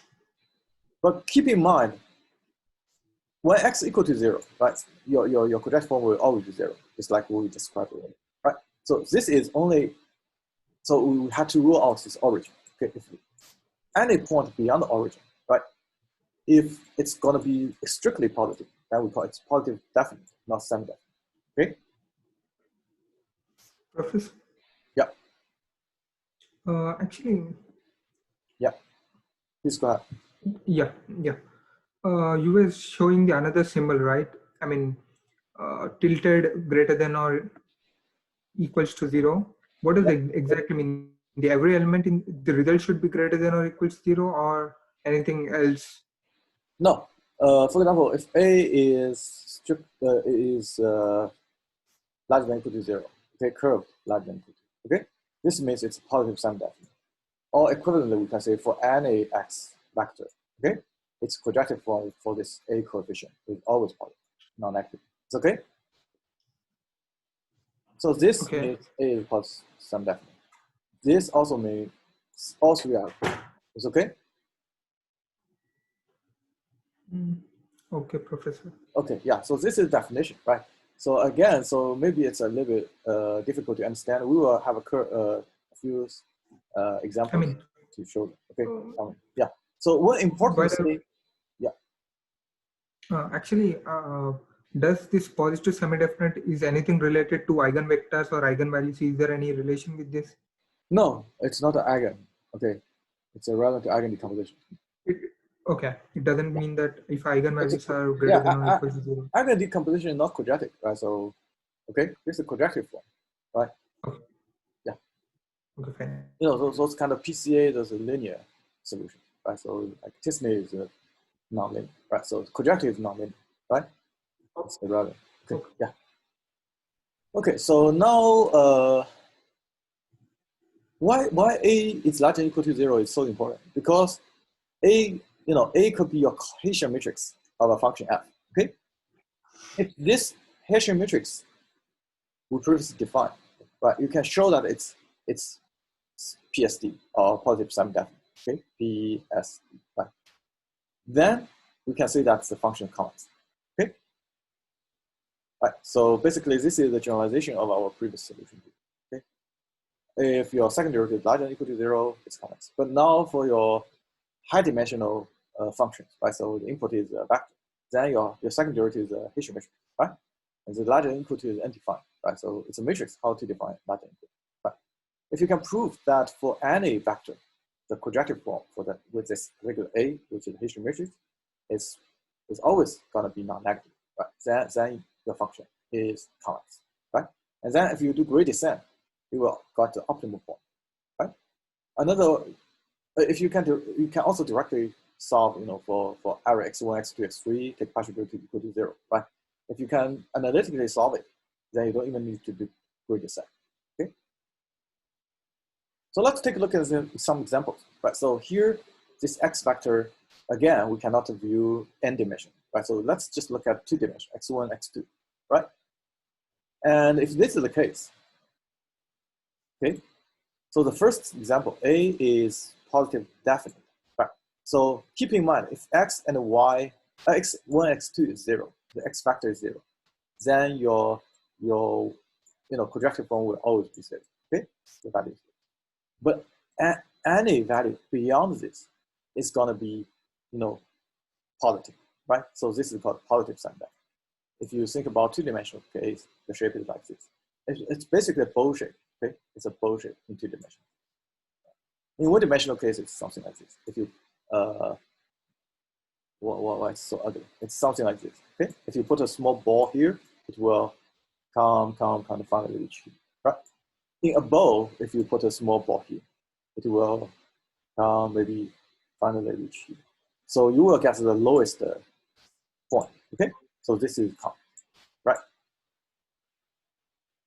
Okay, so another thing is that negative definite, right? Negative definite is saying, hey, because x1, x2 is 0, this y value is gonna be 0, right? If any value is gonna be less than, okay, so this is called a negative definite. So we didn't mention this, right? So we can do something negative, then it's concave. Okay, so if we change these to negative, okay, and this to less than equal to, okay, this is less than, then it's negative semi-definite, negative definite. Okay, they all hold. Okay.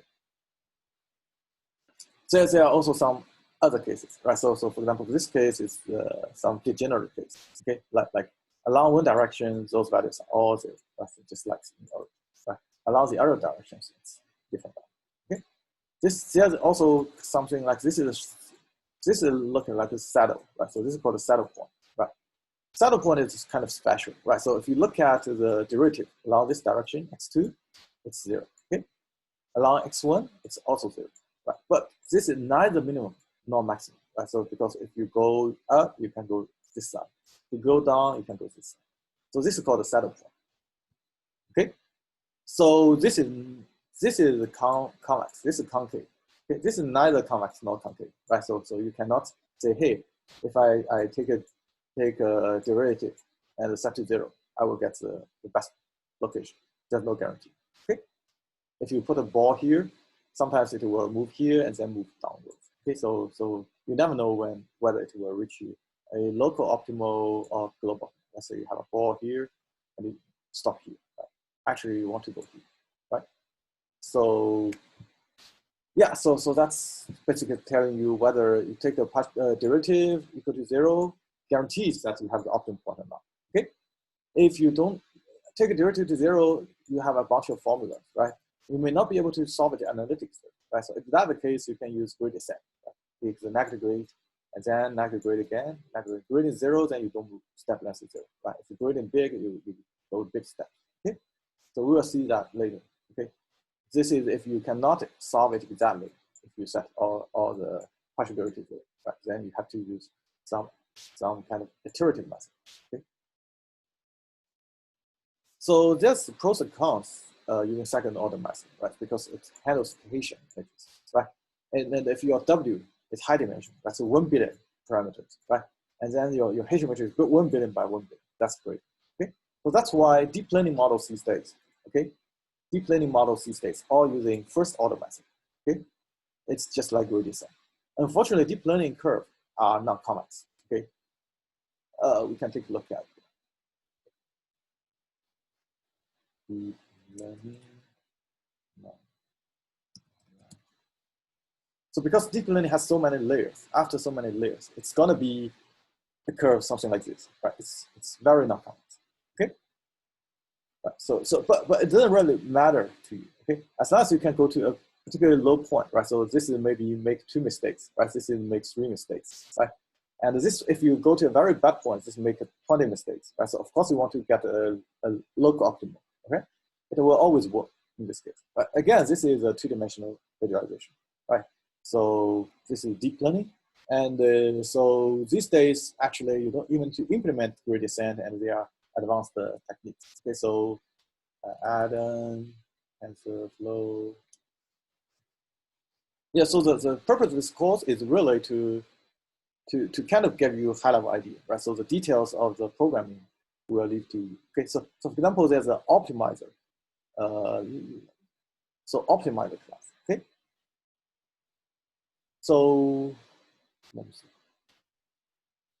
So Professor, I just wanted to get some intuition that if we have higher order derivatives, does that make the overall function smoother and easier to find the local or the global or maximum and minima? Is that the reason we take higher derivatives compared to, let's say, first order?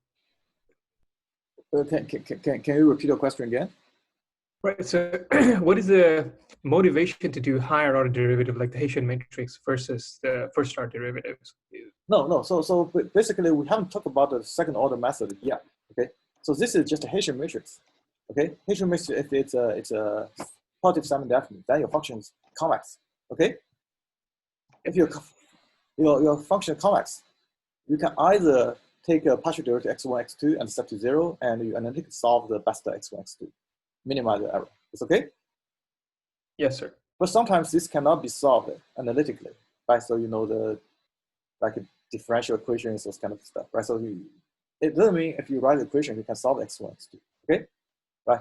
But you know the lowest point is there, right? So sometimes you can use gradient descent to do that. First order method, right? You take a gradient what we discussed, right? In earlier slide, right? The G and W1, Wn, okay? And you know when your gradient is at a steeper point, your step length is big, okay? Go downwards, okay? Negative gradient, okay? And then as your slope gets smaller, it will have smaller steps because, adjust by gradient, okay? And finally, you will reach the smallest point analytically, even if you cannot solve it by setting all of them to 0, okay? So this is a numerical method. This is, if you solve it equal to 0 is analytical method, which is not always viable. It's okay? Yes, sure. But you will reach the lowest point only if the function is convex. You will reach the highest point only if your function is concave. Okay? Right. I understand. Yeah. So this is something different. Okay. So all these gradient descent methods are first order methods. Okay. There are also second order methods, like Newton method, that require Haitian matrix. Okay. Haitian matrix is part of the update parameter. Okay. You need a Haitian matrix that can be the second derivative, right, to adjust your step. Okay. In those cases, so the Haitian matrix is not always viable for deep learning models because you have maybe 1 billion parameters, right? And then that's not viable. Okay. Deep learning has a lot of parameters. So most deep learning models are using first order method. So these are a bunch of optimizers, right? So usually you don't even need to implement them now these days. Okay. So you just say, hey, which I want to use. Okay. Like add SGD gradient descent. This is the most not equal.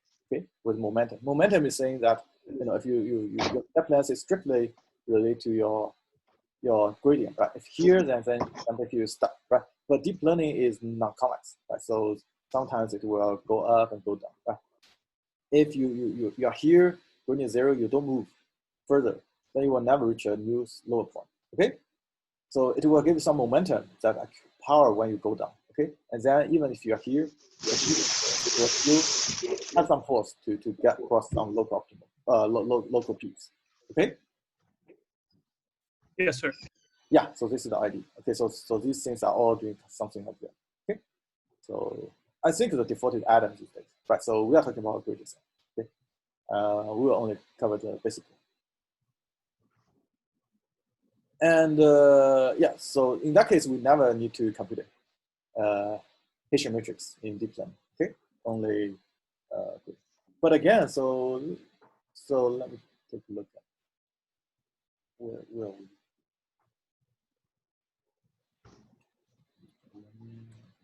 Yeah, but keep in mind, deep learning models are like this. It's never convex, right? So for example, if you get these 2 points, the line is above the curve, right? If you get these 2 points, the point is below the curve. You are always most likely reach a local optimum, not a global optimum, okay? But the local one is equally good, right? So if you make 3 mistakes here, make 5 mistakes here, they are totally assaulting, right? So accuracy is still relatively good. So it's still usable for this kind of model, okay? This is one thing. The second thing is that we want to say that deep learning has so many parameters, right? So here we are talking about 2-dimensional, right? Deep learning is 1 billion dimensions. So almost all this kind of flat point, okay, critical points are saddle points, okay? You think about it, if you want a 1 billion, x1, x2, x3, all of them are going up, right? So probably it's gonna be very low, okay? Right, if you have 1,000 dimensions, all of them are creating a local optimal, right? So this is very unlikely, right? It's more likely you at least have some dimension that's going down while the others are going up, right? So in that case, you can still slide through this dimension and further go down, right? So that's why deep learning can sometimes work with, first order method because the dimension of parameter source, okay? It works actually quite well. You always find one particular dimension that goes down, okay? Yes, sir. Yeah. So, but in this course, we will not consider those. We will strictly follow the convex thing, okay? Something is convex, okay? Like a logistic regression, okay? Going beyond logistic regression, like neural networks already not convex, okay? Let alone deep learning, okay? The naive neural networks. Okay, so that's pretty much what we want to talk about in terms of mathematics. Right, so let's go to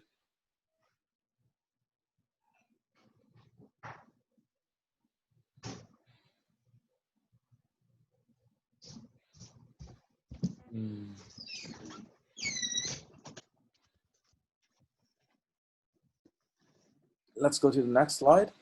Okay, so parameter estimation, right? So this is exactly why we need to use those mathematics, right? So the parameters W, right? So as those model parameters theta, f theta of x, y equal to f. We exactly need to use what we just described here, okay? And you will be able to understand what we are talking about in this slide, okay? All right, as an introduction, so we consider models, supervised learning models, into 3 categories. One is called a parametric approach, where we assume exactly there's a one parameter, okay? So f theta x, right? F theta x, but y equal to f theta x. All is defined by this parameter, okay? There's also non-parametric approach. In that case, it's more like a k-nearest neighbor, right? So you just look at, hey, what's the label of my other neighbors which has similar features, okay? If they are all positive, then I'm positive, okay? You don't need any parameter to them, okay? It's a non-parametric. Another is called a semi-parametric approach. So this is kind of in the middle, right? So you can assume like a Gaussian Matrix model, right? Assume there are several components, each defined by a parameter, right? But this kind of components are more like a k nearest neighbor, right? So this k component, right? So you have something in the middle, right? So in this lecture, we will only talk about parametric approach, which means everything of the model is just defined by the theta, okay? There's a parameter. Yeah, any questions before we move on? Okay, so let's begin. So we do have assumptions here for our parametric approach, okay? The assumption is that our data distribution follows a parametric model, let's say Gaussian distribution, okay? But oftentimes, it may not be correct, okay? So for example, for some distributions, it's like a smaller values, a lot. There are a lot of, like for example, if you get promotion, right? So leaders are small, okay? And or you count number of papers, right? So with 10,000 papers, it's very small, right? And so with maybe 100 papers, are a lot. So in that case, you cannot say this is, distribution is always Gaussian, okay? But in a lot of natural cases, we can assume that distribution is Gaussian, like a GPS coordinate, right? So there's some random noise of Gaussian, white noise, okay? So towards the actual ground truth, okay? So in a lot of cases, Gaussian is already a good distribution that we can assume, right? We will extensively use Gaussian distribution. And so Gaussian distribution has a mean and the standard deviation, right? The variance, okay? So those are parameters, so we want to estimate, okay? So the model is fully specified by a small number of parameters theta, okay? So basically, once you know the theta, right? So this is a fully parameter. If you know exactly the theta, right? Your model is set. When you get x, this f theta is set. You know exactly what you want, okay? So this model is defined, right? And so usually we will have a bunch of training data, right? So the data sample sets, okay? We assume these data are John IID. IID means, the first I is independent, right? Identical independent, okay? Identical means they are all, let's say, sampled from the same Gaussian distribution with the same mean and standard deviation, okay? The second I is, independent, right? So it's first identical, okay? It's identical. Independent means, hey, my x and x1 and x2 are randomly sampled from my set because they have no dependency. It's not like I see x1 and I sample x2 nearby x1. Okay, there's no independence. There are no dependency. Okay. Yeah. So I see a question in the chat. So basically, here we are talking about any distribution, right? So Gaussian is an example. So you can consider any distribution. So I think the answer is yes. Okay, we are just using e.g., which means example.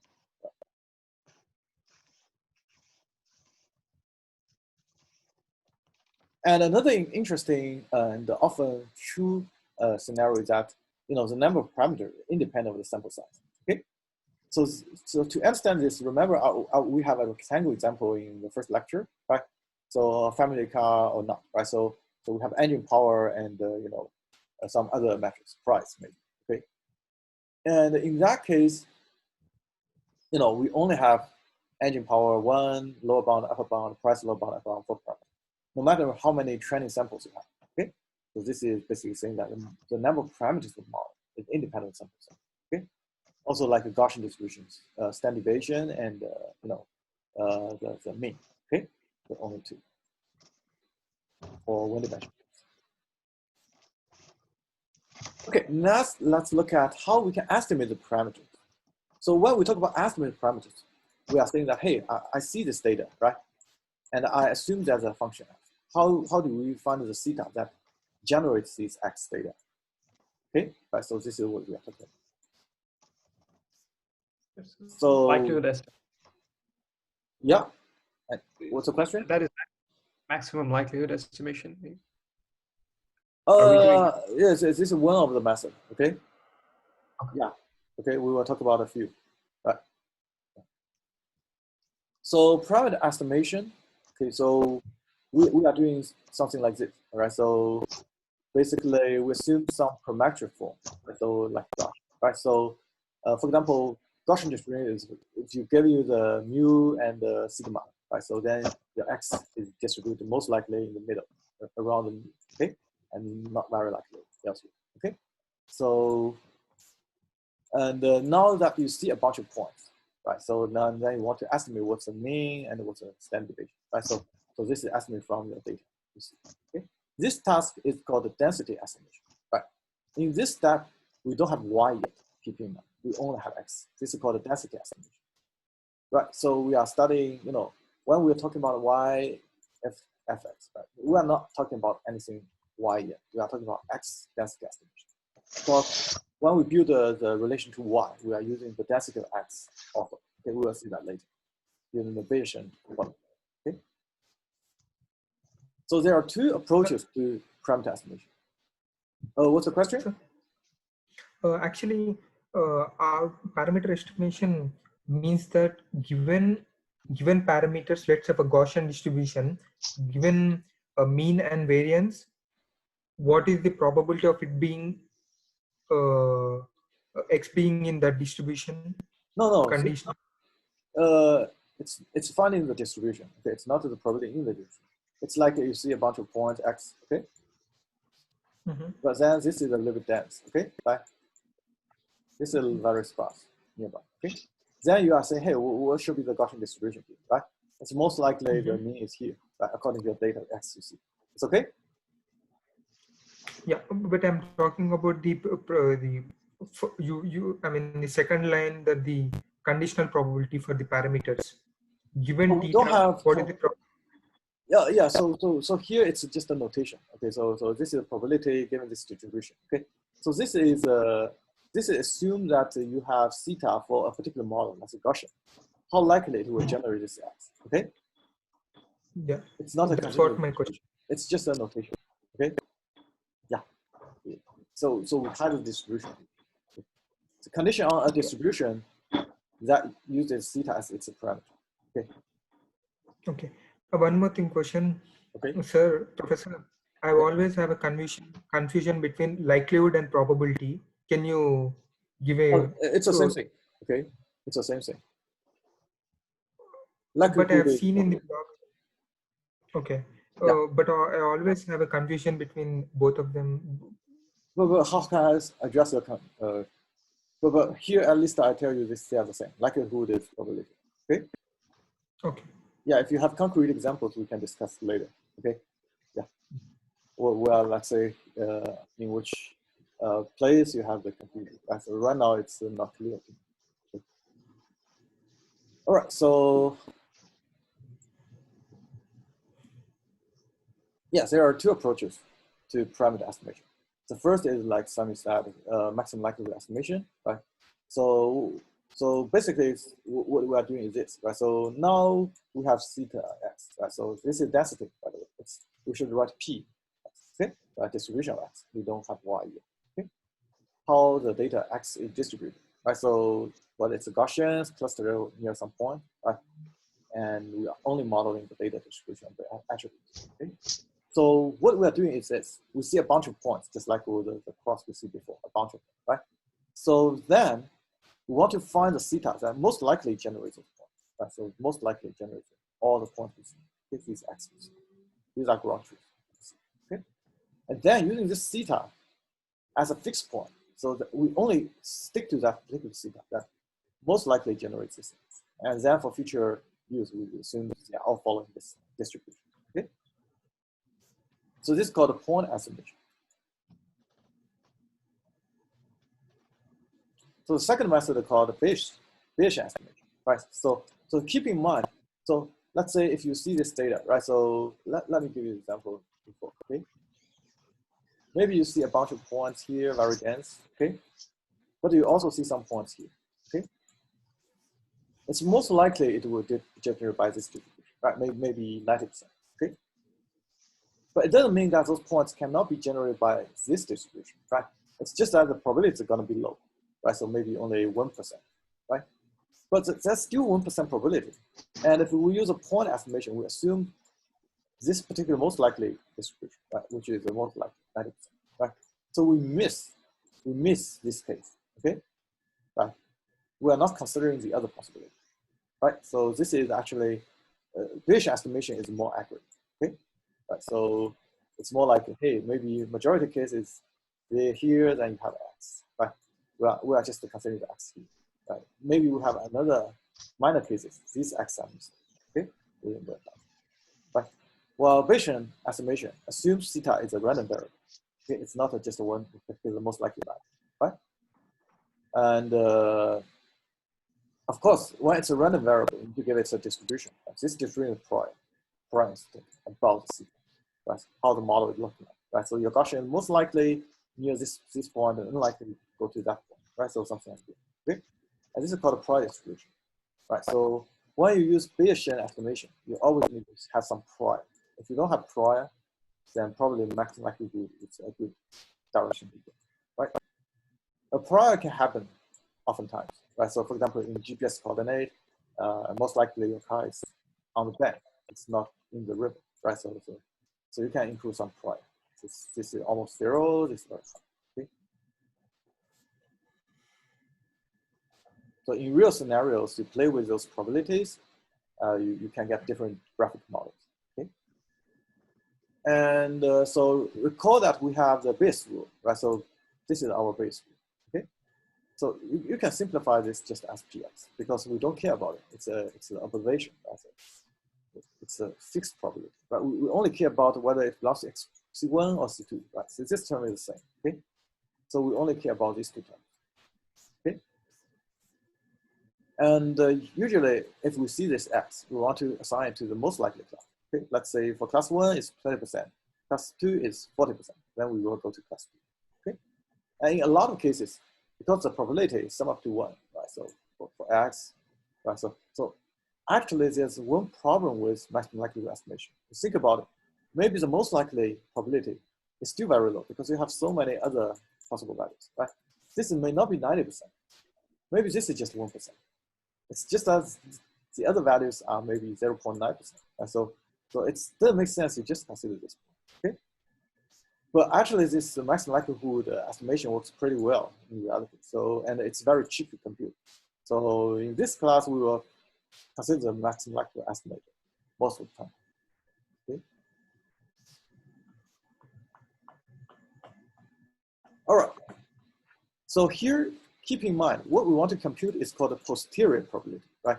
So when we see the data, how likely? So here, by the way, we are using it for classification. Right? Previously, we don't have Y. Now we have Y, are those classes, okay? So we are now putting into scenarios Y, okay? So we will care about the posterior probability, which class it belongs to, right? So in order to do that, we do need a generative probabilities like this, right? So this is, hey, if you are in a particular class, how likely you will see the data with those attributes, right? So this is called the generative probability. So this is what we talked about earlier, the density estimation, okay? We estimate this P, right? Once we have this P, and we will have some priors, we can use them to do computation, right?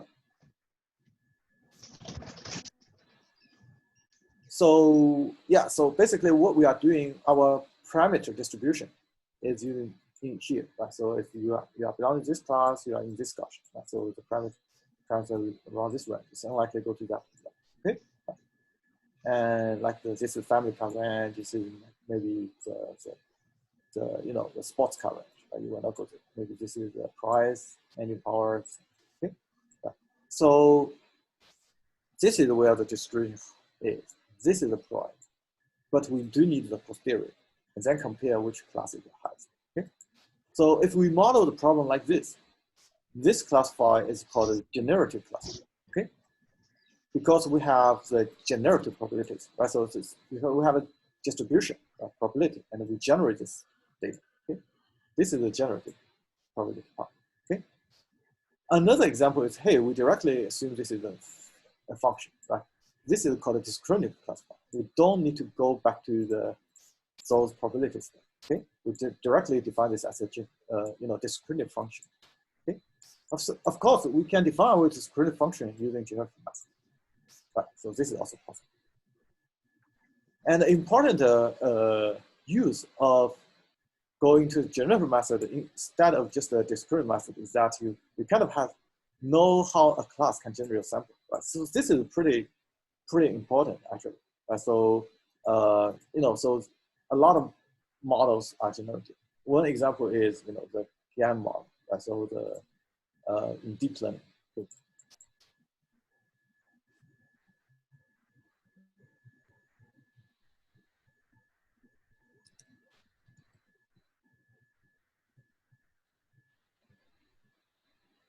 Right. So for example, these faces are fake faces. Okay, it's automatically generated when you see enough faces. Right. So once you see the distribution and how they can generate those pixels, right? So you can generate new models you never see. Right. So this is unlike simple classification. Okay. If you just do classification, what you do is, hey, is this a male or female? Right. So you, on the other hand, you want to generate new faces. Right. So you look realistic, but never seen before, right? So maybe they not correspond to a person in real life, okay? But it looks real, right? So then you need a generative model, okay? Another example is, Professor? Yeah. In GANs, there will be discriminator, right? In GANs, there the discriminator So basically, you always have two parts. Yeah. So what I want to say is why we need the generative models. Generative models can also have discriminant part, right? So especially you think about this, the discriminative function itself is defined by generative model as one of the models. Is okay? Okay, Professor. But why we need to go to these kind of probability models, right? So this is what I'm explaining. Okay. Okay, my question related to that, Professor. Actually, in real world, what is betterly used and what gives the better results in real life scenarios, whether it is generative or discriminative? Oh, if you want to generate new samples, then generative model is better. Okay.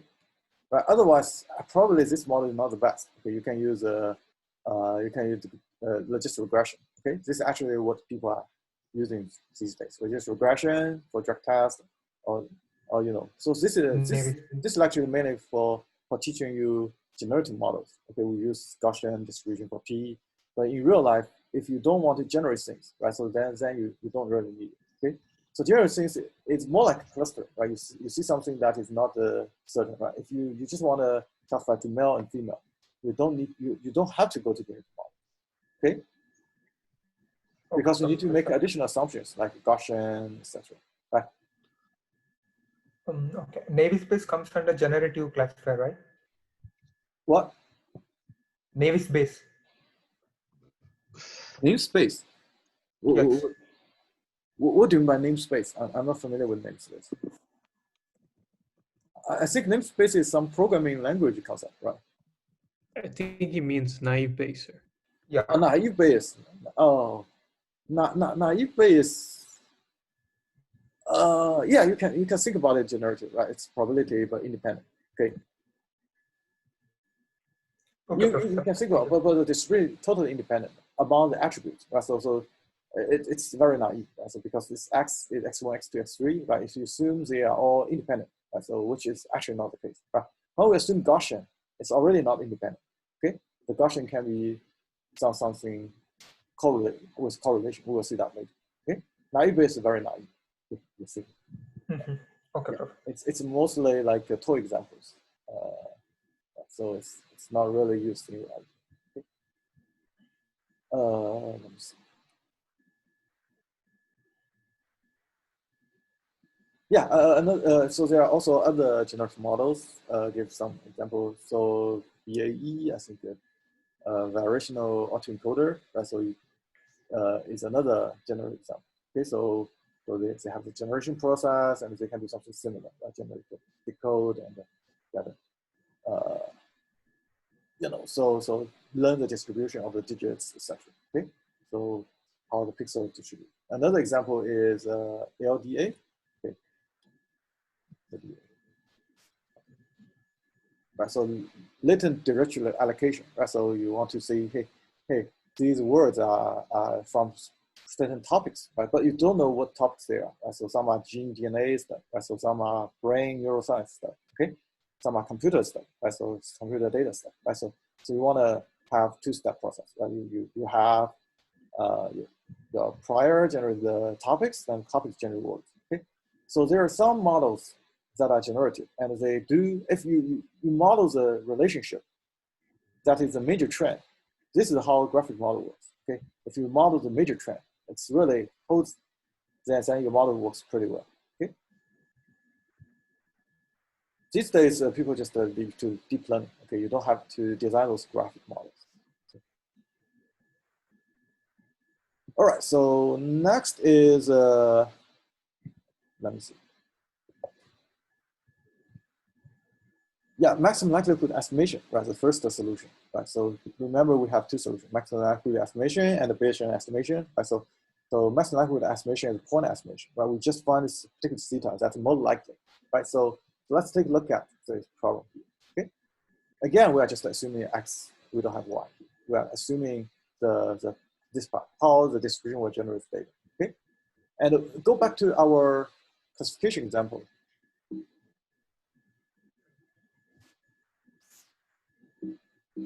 Why? We are talking about this portion, okay? We are talking about this part, okay? We are not talking about the whole, okay? We are just talking about how, if you belong to a class X, CR, okay?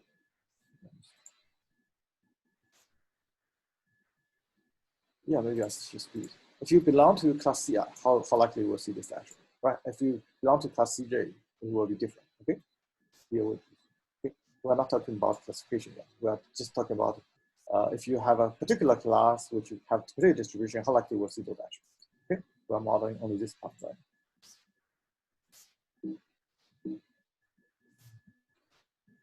Okay, so here again, describe our problem setting.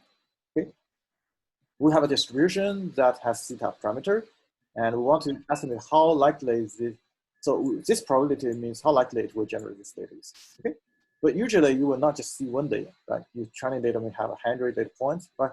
So we will have the superscript, L1, L2, and okay. So in machine learning, we will always use this notation because, if you just don't have the parentheses, it's the means x to the power of L, right? X times X times X, L times, okay? So if you are a professional machine learner, so you will use parentheses, okay? Some people just omit it, but there's a reason why people don't omit it, okay? I think, yeah, let me.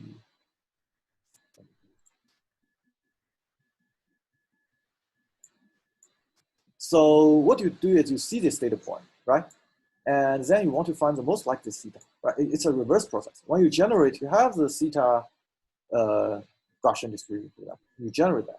But what we actually do is we see what is generated. We want to estimate theta, most likely, okay? So we are reversing the process, okay? So here is what we are doing, okay? So likelihood is just a probability, okay? Likelihood is just a probability, right? So here what we are actually doing, what? I have a question. Yeah. Dr. Yan. Yeah. Yeah. We assumed this is the IID. What if it's not IID? Is that we don't need to do, or what do you do? Oh, if it's not IID, sample is not IID. There are additional models which goes beyond the scope of this course. Okay, Okay. Yeah, so basically you have sampling method. For example, Markov Monte Carlo sampling, right? Gibbs sampling, and you know, there's the Metropolis Hastings sampling, those kind of methods. Okay, to capture the yeah. So anyway, so there's it go beyond, and then sometimes you can have a covariance matrix and there's also graph models. Okay, right? So you can add edges between the samples. Okay, right? So again, this is a basic machine learning course, so we will just assume I. Okay. Okay. Yeah. Thank you. Yeah. Okay, you're welcome. And right, so here, why we write it like this, right? So because we see x, what's the most likely L, right? Likely, right? We want to maximize this. So here we are changing different thetas, right? But when we go back to the probability side, right? We actually, it means that when given this theta for this distribution, how likely we will generate a whole data set x, right? With n data points. Okay, so this is what we do. So yeah, just like Deepak mentioned, right? So why we want to assume RID, right? So because of this reason, okay? So let's say you have x1, you have also x2, right? So how likely your distribution will generate x1 and x2, right? So if x1 and x2 are independently sampled, then you can use a product, right? So this is because if your independent sample, A, B, is equal to PA times P, okay? Times P. Right? Because A, B are independent, even though from the same distribution, right? If that dependence, then you have condition, right? Condition on A, how likely to generate. So this makes it so complicated, okay? So here, if your data samples are independent, right? So this X endpoints are independent, then it's basically a product of how you generate each sample, okay?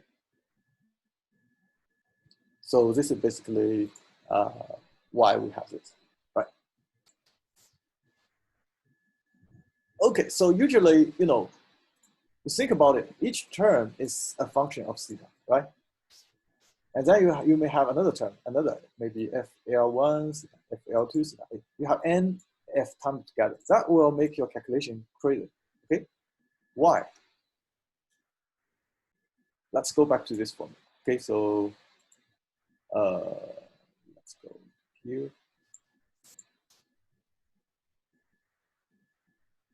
Okay, so you can see that if you have f theta and g theta, it's already so complicated.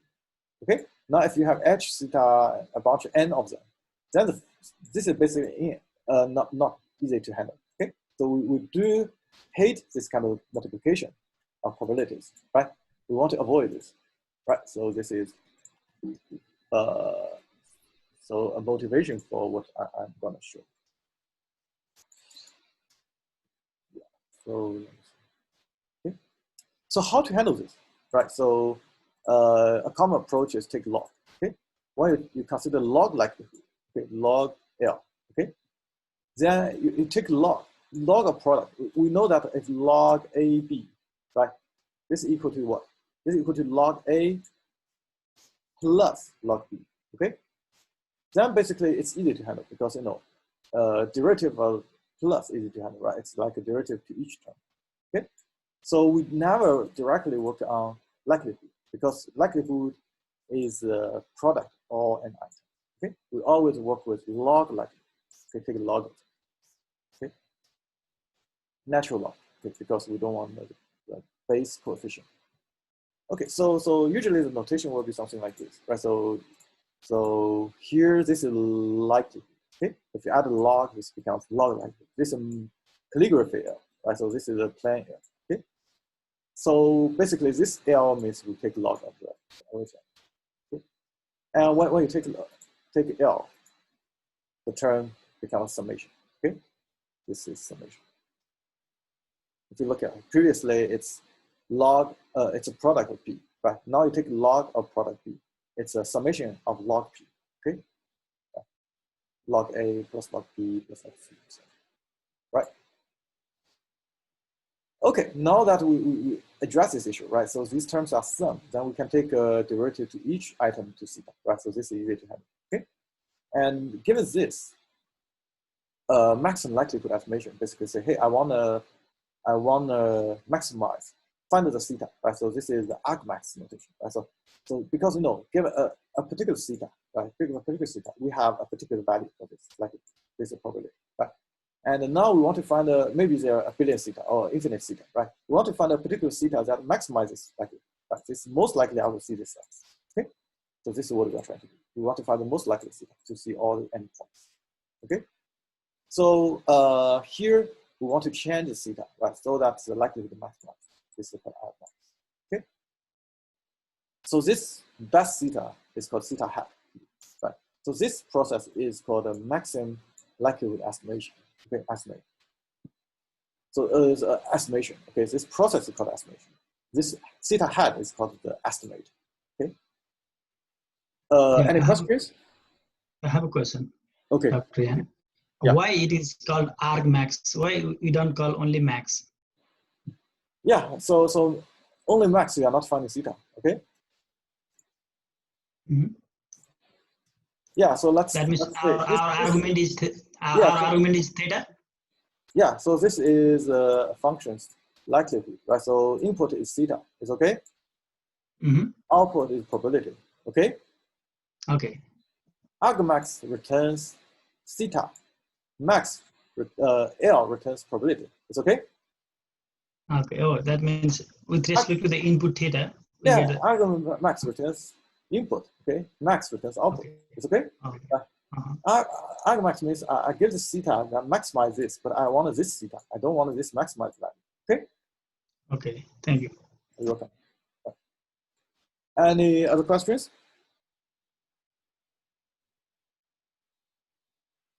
Yeah. So keep in mind. So we want to ideally we want the L to be what? We want it to be concave, right? So when it's concave, you can find the optimal max probability, right? So oftentimes you will hear something like a negative log likelihood, okay? Negative log likelihood, okay? But basically, we take negative of this, right? So then it becomes convex, right? So the reason we want to do that is because, usually our solvers are operating on convex optimization, right? It's not called concave optimization, right? So basically, that's the same thing. If you directly work on concave log likelihood, then you try to maximize. Okay. If you work on negative log likelihood, you try to minimize. Then it's a convex function. Okay.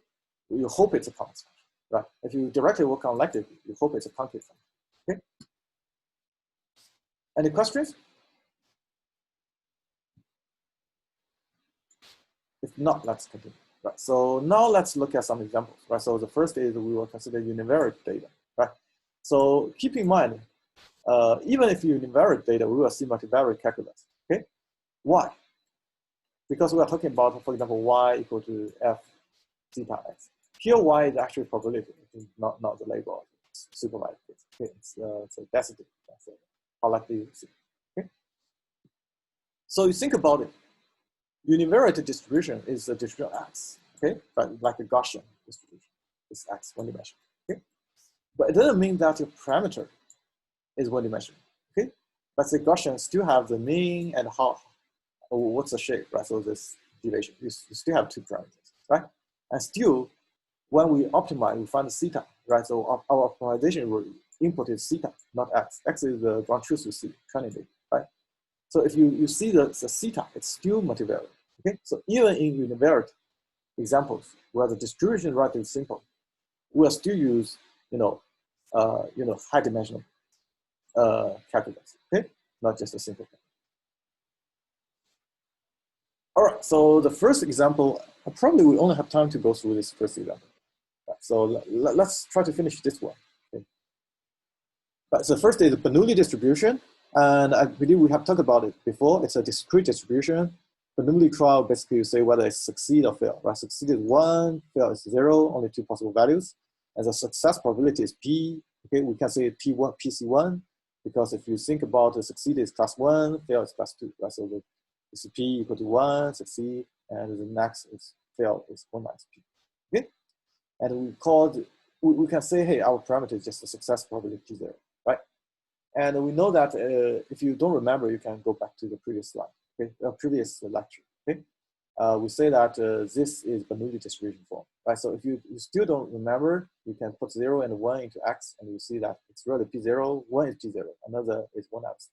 Okay, really corresponds to the true probability of both cases. Now, here is if your probability is P0, right? You see a particular data point, right? But actually, we have n data points. Right? We have this superscript L, right? So they're independent, right? So for our previous definition, right? So you should have summation of log each item's probability, right? So each XL. Okay. So when you take log of this, right? You know, it's log of this term and this term, right? A, B equal to what? Equal to log A plus log B, okay? So that's why on the next page you have two terms, okay? Log A times log B, right? So why log A is like this, right? So this is using another property of log, okay? If you have log A, right, so log P0 to the power X, this to the power of something can be moved before log, okay, right? So this, if you don't remember, then you need to look at log operator, okay? So basically, this is what we get, right? So because this is to the power of, this is also to the power of this, then take log, we can move forward, okay? So this gives us this log likelihood, right? So the next step is essentially what we need to do is we want to find the most likely P0, right, to see these X, right? So because for different P0, we'll get different likelihood, right? We want to find the most likely P0, the best P0, that maximize the probability we see this X, okay? So this is what we are trying to do. And we can show that the maximum likelihood estimate is really the average value, okay? So this is like our coin flip example, right? If you try to flip coin 10 times and you see head 6 times, it's really 60%, right? So for example, here this is 10, right? And among the 10 0 and 1s, you see 6 0 1s, okay? So this is 60%, right? So this is intuitive, right? But actually, this also satisfies a maximum likelihood estimation, okay? To see this derivation, so basically this is sample mean, okay? This is the average, okay? Right, among 10 times, your average is 6 times 60, right? So it's 4, 0, 6, and 60. So this is average, okay? Because you're computing the summation and then divide by n. This is a sample, okay? Because sample means these are the n samples you're computing. All right, we will have a quick derivation there. Okay, so then we will lead to the next lecture for the rest. Okay, let me see where we can find it. No. Yeah, I think the note is also on Canvas. Okay, so you will find it. Okay, let's make this large.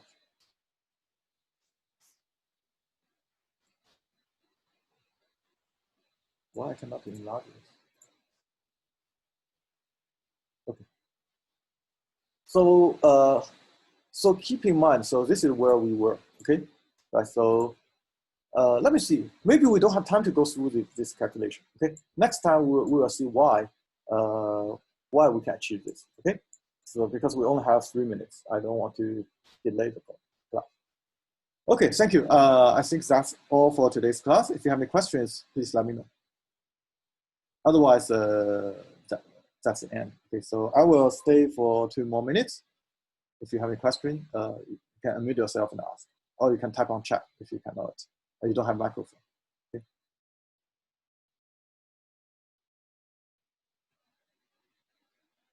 Thank you, Professor. It was a wonderful class today. You're welcome. Thank you, sir. Goodbye. Bye.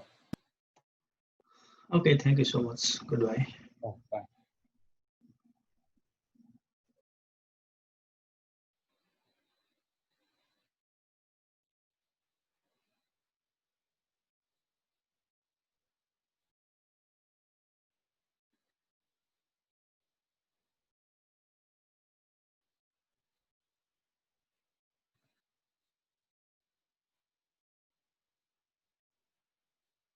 Okay, so it seems that no one has questions. In that case, I will end this class. And if you have any questions, feel free to ask me and ask the team. Okay, you can send me email.